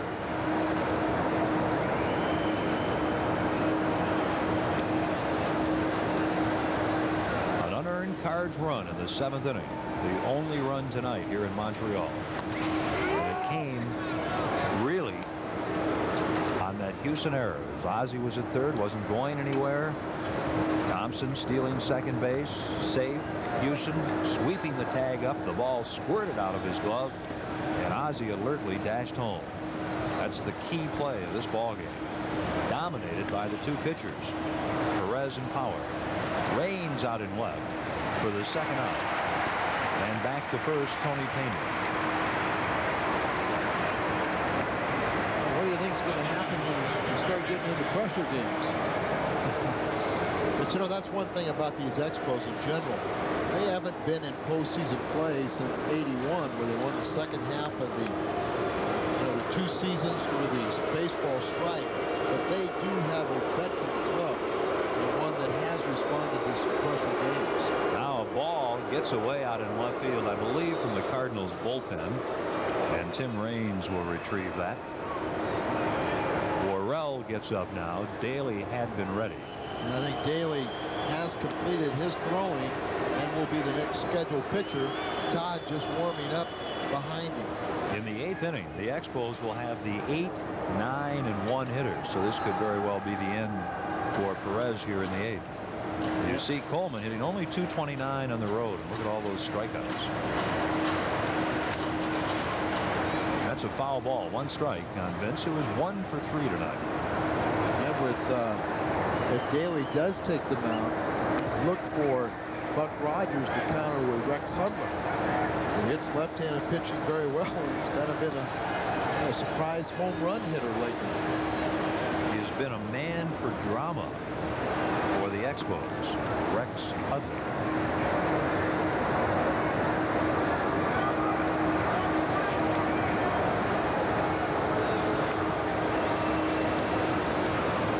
One strike on Vince. Pena's going. Pitch out. The throw. He's out. And this game will go to the bottom of the 8th inning. Ted Powers shuts out the Expos on 4 hits over 7 innings. Now he'll just wait and watch here in Montreal. Now Whitey goes to his bullpen, and what a strength it's been all season. Really has, and this is time that Daly and Worrell really shine. McKinney is 3-1 on the year. The 7 saves surpasses last year's total, and he is pitching his best baseball of the season when we need it the most. Rex Hudler is going to lead off and pinch hit here for the 8th hitter in the order, Jeff Hewson. And then, of course, Perez is due. Tim Burke gets up in the bullpen. A right-hander, along with a left-hander for Buck Rogers. Hesketh, I believe, is the left-hander, along with Burke in the pen. So the wheels are really moving here at Olympic Stadium. Whitey Herzog's Cardinals, thanks to an unearned run in the 7th inning, are leading it 1-0, looking to move back to within 5 games of the Expos, who lead the East. And a victory tonight, if the Cards can hold on, would move them into a 3rd place tie with New York, as the Mets lost today and have lost 4 in a row. Well, just for a little bit of drama, as it's a 1-0 ball game. Daly gives up very few home runs, but Rex Hudler,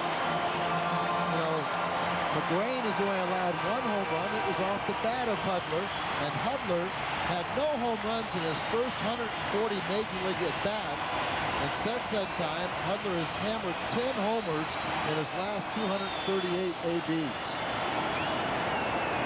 And his most recent that I can think of was one off of Franco. That's right. Hit one the other day off John Franco. 1 strike on Hudler. That was a 3-run shot to tie the ball game. That was a game they were down 5-1 in the 9th. 5-1 the 9th, and then Hudler hit a 3-run to tie it, and Damaso Garcia hit a home run to win. Hudler, of course, basically a middle infielder, outfielder. Played with the Yanks a bit in '83 and '4. Played with Baltimore. He was a great high school football player in Fresno, California. Wide receiver and free safety, signed to go to Notre Dame. And then was wooed off his feet by George Steinbrenner. Went into baseball. And spent virtually a lifetime in the minors before getting a chance here with Montreal. He is just an aggressive player. Plays hard-nosed. They just wish they could find a position for him on a little more consistent basis.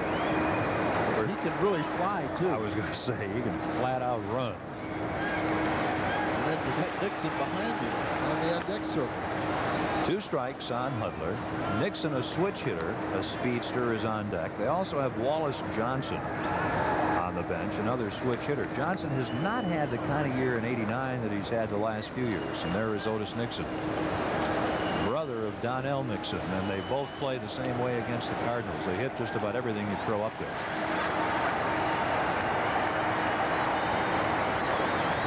Hudler leading off the 8th, the first man to face Ken Daly.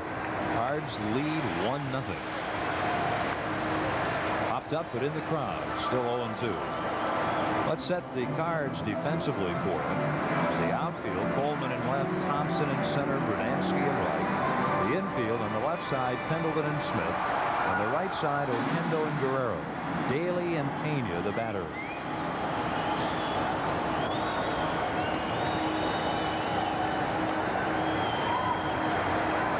Cards trying to make it 6 wins in their last 8 games. But a long way to go yet. 1-2.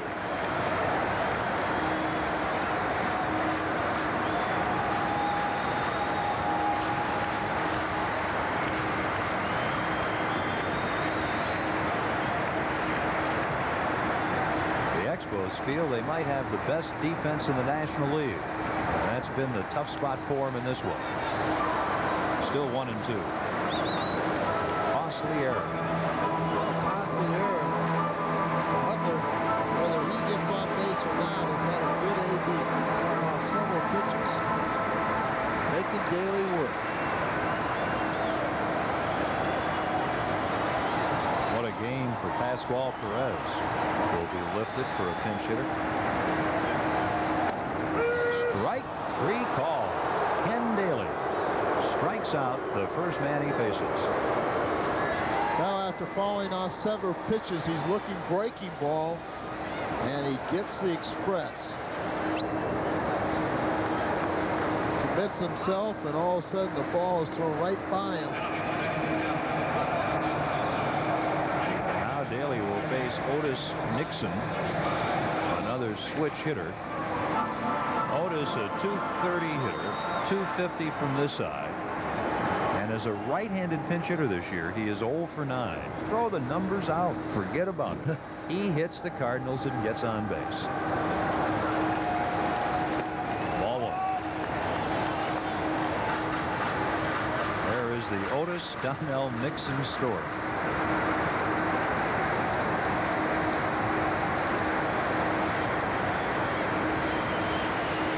Cards lead 1-0 8th inning. Pendleton and Guerrero very shallow. 2-0. And one of the ways Nixon seems to get on frequently against the Cardinals is via the walk, and then he's as good as on second base most of the time.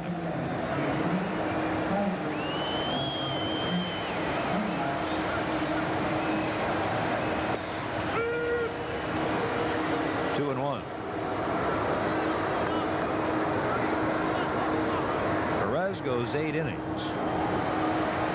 Gives up 5 hits. Walks 1. Strikes out 8. And allows 1 run. Ruled earned. Popped up near the Montreal bullpen. Oquendo has the shot. Running out of space. Makes the catch. A fine play by Jose Oquendo to retire the pinch hitter Otis Nixon, and they're 2 away. Well, here Jose shows great range going back in the concentration, reaching out, catching that fly balls. Looking, you know, this for a dome stadium probably has the most accommodating look. The Astrodome, if you took your eye off it like he did and checked it where he was along the railing, you would never be able to pick the ball back up. With that orange background or the ceiling here, it's very easy to pick up the fly balls up against it.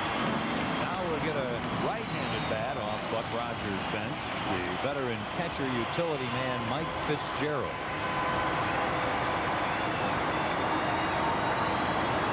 He'll bat with 2 outs, nobody on in the 8th. The Cardinals a run, 5 hits, no errors. The Expos no runs, 4 hits, and 1 error. .259 is the former Mets batting average. He tends to be dramatic. He is here.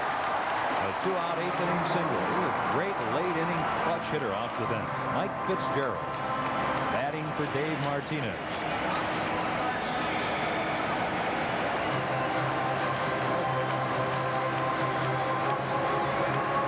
There he throws a breaking ball and he hits it right off the end of the bat.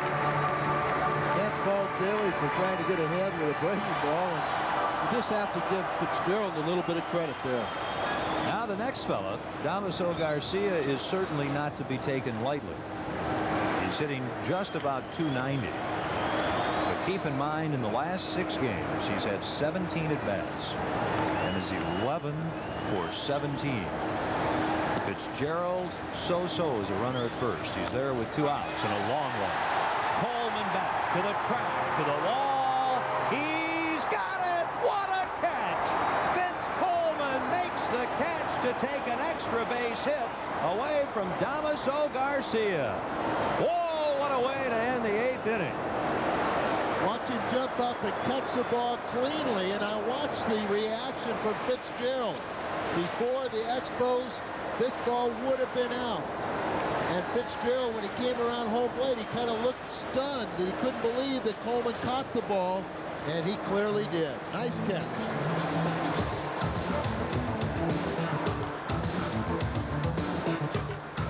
About defense all evening. A Jeff Hewson error in the 7th leads to a Cardinals run and may cost the division-leading Expos a game. And also a gem defensively by Vince Coleman that may save a run or even a game. Well, what really happens here with a situation, you're going to play a little bit deeper with 2 outs because you don't want anything hit over your head that could go for extra bases and tie the score.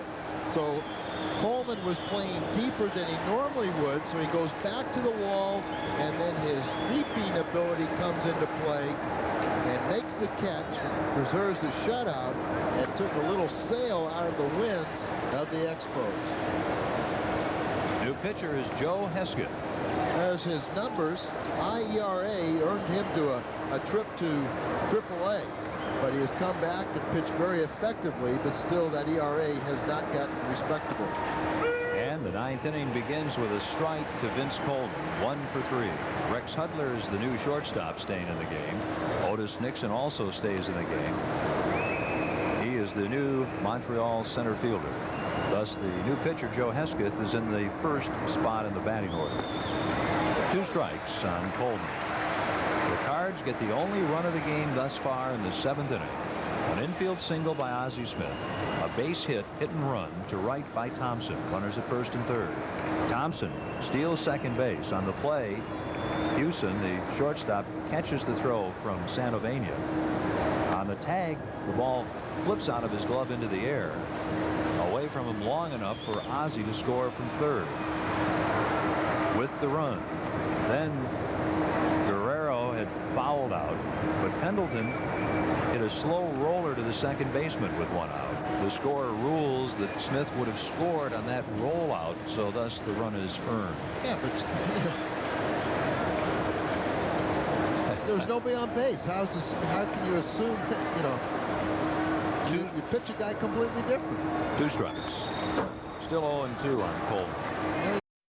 Another guy on third base. So you look at it and you say you got 3 ground ball outs, so he wouldn't advance. They don't know baseball up here. Ooh. Why penalize your pitcher when he pitches a great game? How do you know that that's not a native St. Louis and we're not a native St. Louis in scoring? Couldn't care less. Woo. 2 strikes. The pitcher in you is exploding over the scene. Well, baseball, if the ball hit to the right side, you're going to come home. But I mean, I'm just saying that. I know what you're saying.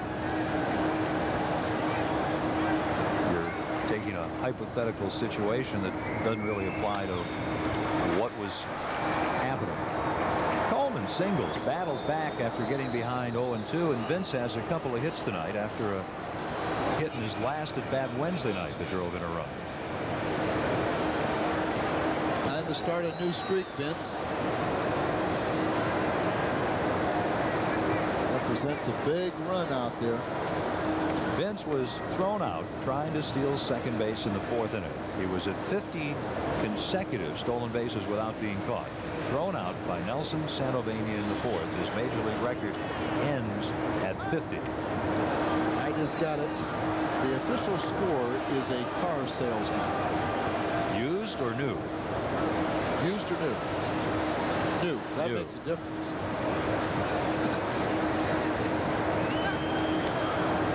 Coleman back again. Jim Briggleman coaching over at first. Rich Hackwood coaching at third as always for Whitey Herzog. 1-0 Cards in the 9th.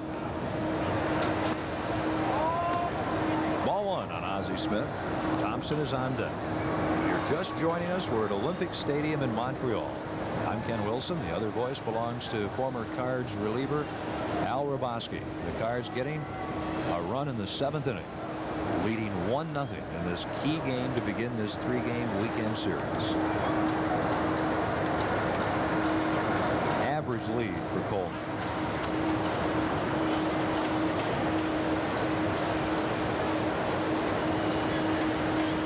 You're right, Kenny. You know, you mentioned when the time he was caught stealing, he did not have a good jump again. And he does doesn't have extremely large lead now. He doesn't even have 1 foot on the carpet. If he doesn't have a foot on the carpet, it's nothing special in the lead department. Bottom of the 9th. The 3, 4, and 5 hitters for the Expos: Galarraga, Raines, and Brooks. There's a lot of action coming up yet.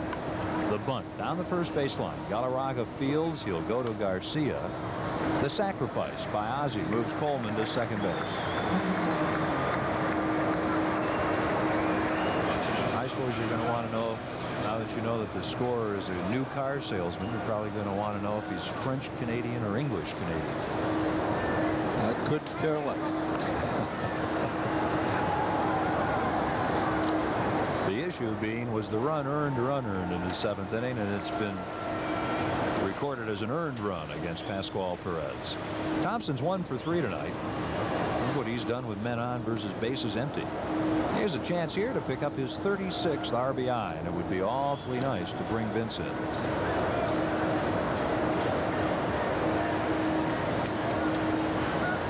Hudler goes to the bag.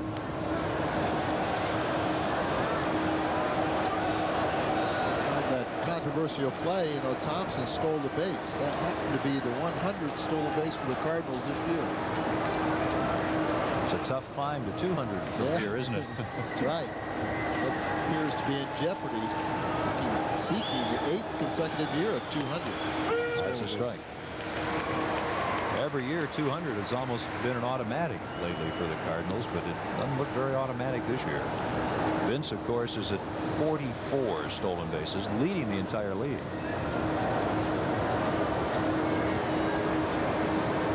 One strike on Milt Thompson. Hudler to the bag again, so Hesketh this time just steps off. The Al Fitterman family is here. They're up from Rochester, New York. They're great Cardinal fans. Formerly lived in St. Louis, and as Al says, we're always Cardinal fans. Al Fitterman and his family sending their best to friends back in St. Louis.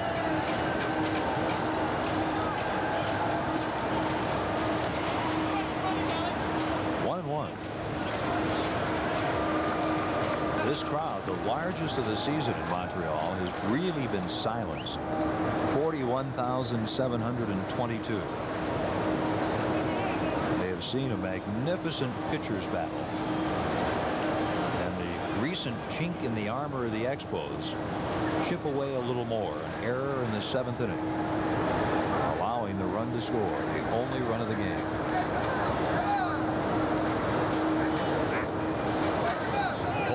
Way to third, and the ball gets away from Santovania. A pop-up slide, but Coleman will be unable to come in.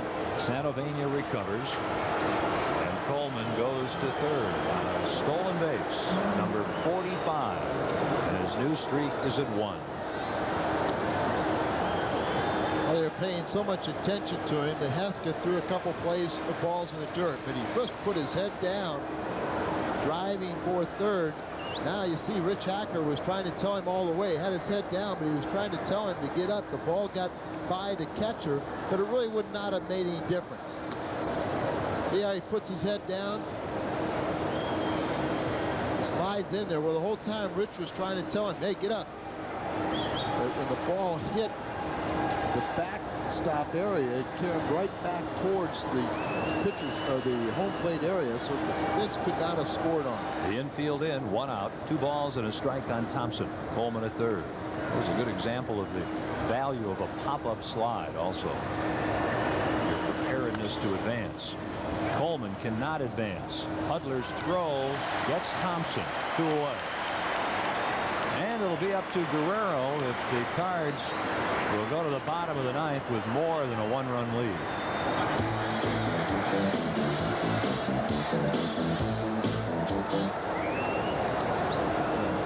So Guerrero 0 for 3. We'll see what he can do with Joe Hesketh.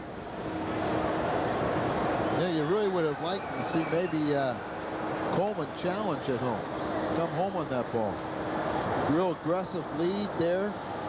Ball was not hit sharply, and there would have been no way that Hudler would have been able to throw home. intentionally walked Guerrero. We've made the point more than once that they're a little gun shy with Pedro. He has 10 RBIs against Montreal this season. They'll put runners at first and third with 2 away. And they'll move Terry Pendleton over to the right side of the plate.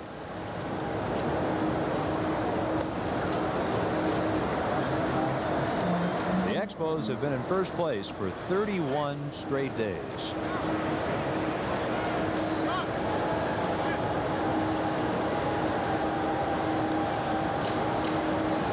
If they do lose this, their lead over the Cubs will be down to 2.5 games. Scott Terry comes on to pinch run. Runners at first and third. Let's pause here 15 seconds for station identification. This is the St. Louis Cardinals television network.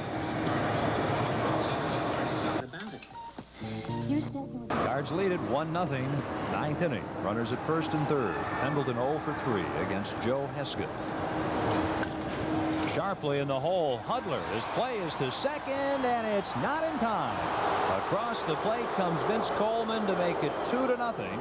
Pendleton has an infield single and RBI number 45. Oh, what a big run that is. Big run. Nice play by Hudler. And of course, Hudler, we made the point when he was batting, has great speed, and it comes into play as he dives for this ball, and then off balance, he throws the ball here. And how about Scott Terry? You know, just inserted in there as a pinch runner, hustling down the line. He's safe at second. Coleman scores, and that's a big, big run. And Montreal will make a change. Joe Hesketh will leave, and Andy McGaffigan will come in. Don't forget the bottom of the 9th coming up.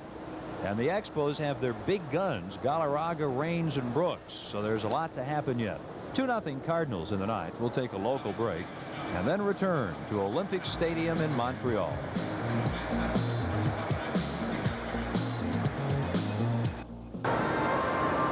We'll all be back here at Olympic Stadium tomorrow night. Ken Hill and Dennis Martinez will start 6:30 again, Central Daylight Time. Then at 12:30 Sunday afternoon, Joe McGrain and Bryn Smith in the wrap-up game. Well, Andy McGaffigan will take over to this point, and he has had 3 wins, 4 losses, but he's won 2 out of his last 3 appearances. So he will take over, and just showing some of the depth. McGaffigan could be a 4th or 5th starter on a lot of ball clubs. Here he's a setup man with the Expos.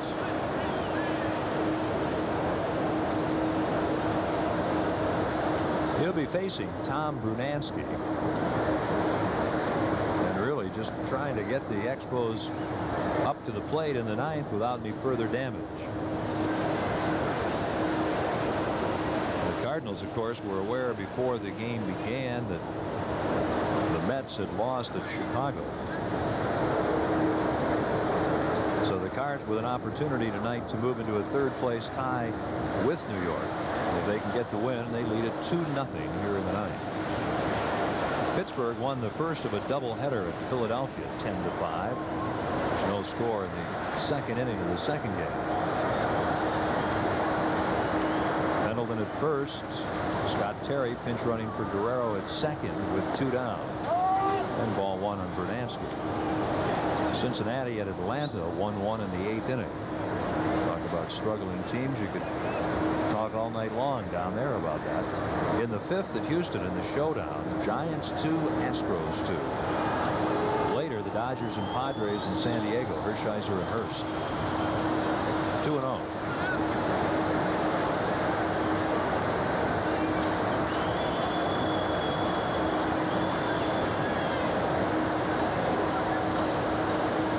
Brunansky has a single in 3 at-bats. 7 Cardinal hits tonight and 5 Expos hits. Gaffigan has been pitching some of his best baseball. He allowed 3 runs in his last 22 and 2/3 innings. That's a 1.19 ERA. 2 on, 2 outs, 2-0. This will go over the Expos dugout, and it's 2-1.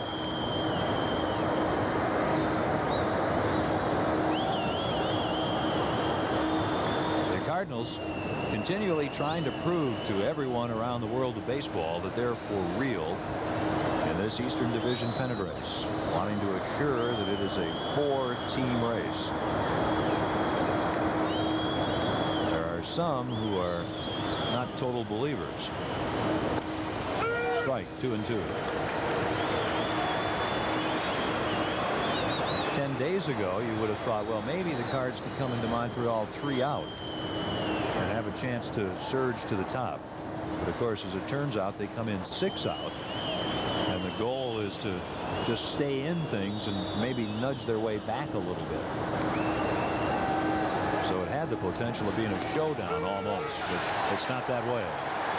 The McGaffigan-Brunansky showdown goes to McGaffigan, and that's it for the Cards in the 9th. Big bottom of the 9th coming up. Galarraga will lead it off for Montreal.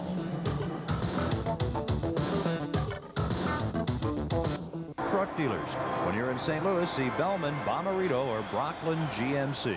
Well, Todd Worrell will try and protect this lead for Ted Power, and he has 13 saves and 15 opportunities. And since he's come off the disabled list, he's been outstanding. 1-1 record, 7 saves, and an ERA of 1.08. Andres Galarraga, Tim Raines, and Hubie Brooks. Galarraga 0 for 3, 4 for 39 against the Cards. And Oz challenges that grounder over to Durham. 1 away. Leon Durham coming into the game after Terry pinch ran in the top of the inning for Pedro Guerrero. That's one big out in the 9th. It is a real big out. And, you know, Kenny, when you thought about Galarraga, he did an awful lot of damage over Todd Worrell the last couple of years. But this year, Todd has pitched very well against the big cat. We're glad you're with us wherever you're watching tonight. Hope you're planning on spending a good part of the weekend with us here in Montreal. This is Tim Raines, 0 for 3. He is the one Expos hitter who has hit the Cards well this year, but not tonight. And he flares it into the crowd. Nice to have everyone in Davenport, Iowa watching tonight. Another one of our great stations on the Cards television network, KLJB, Channel 18, Davenport, Iowa.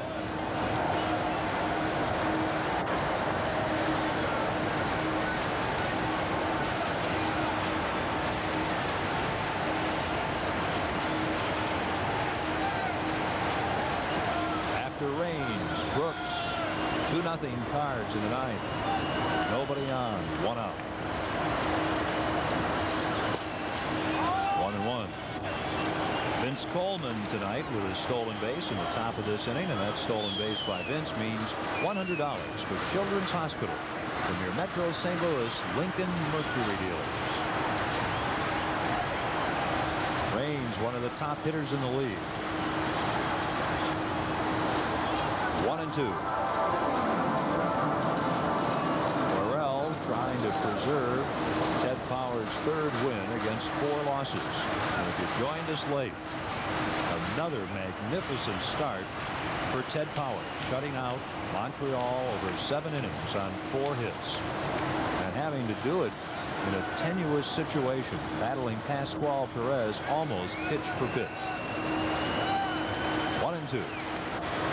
One bounds up there and dances over the shoe tops of Raines. 2-2. Todd Worrell throws extremely hard, and when he throws it right into the dirt, difficult to catch it. Tony does that superbly.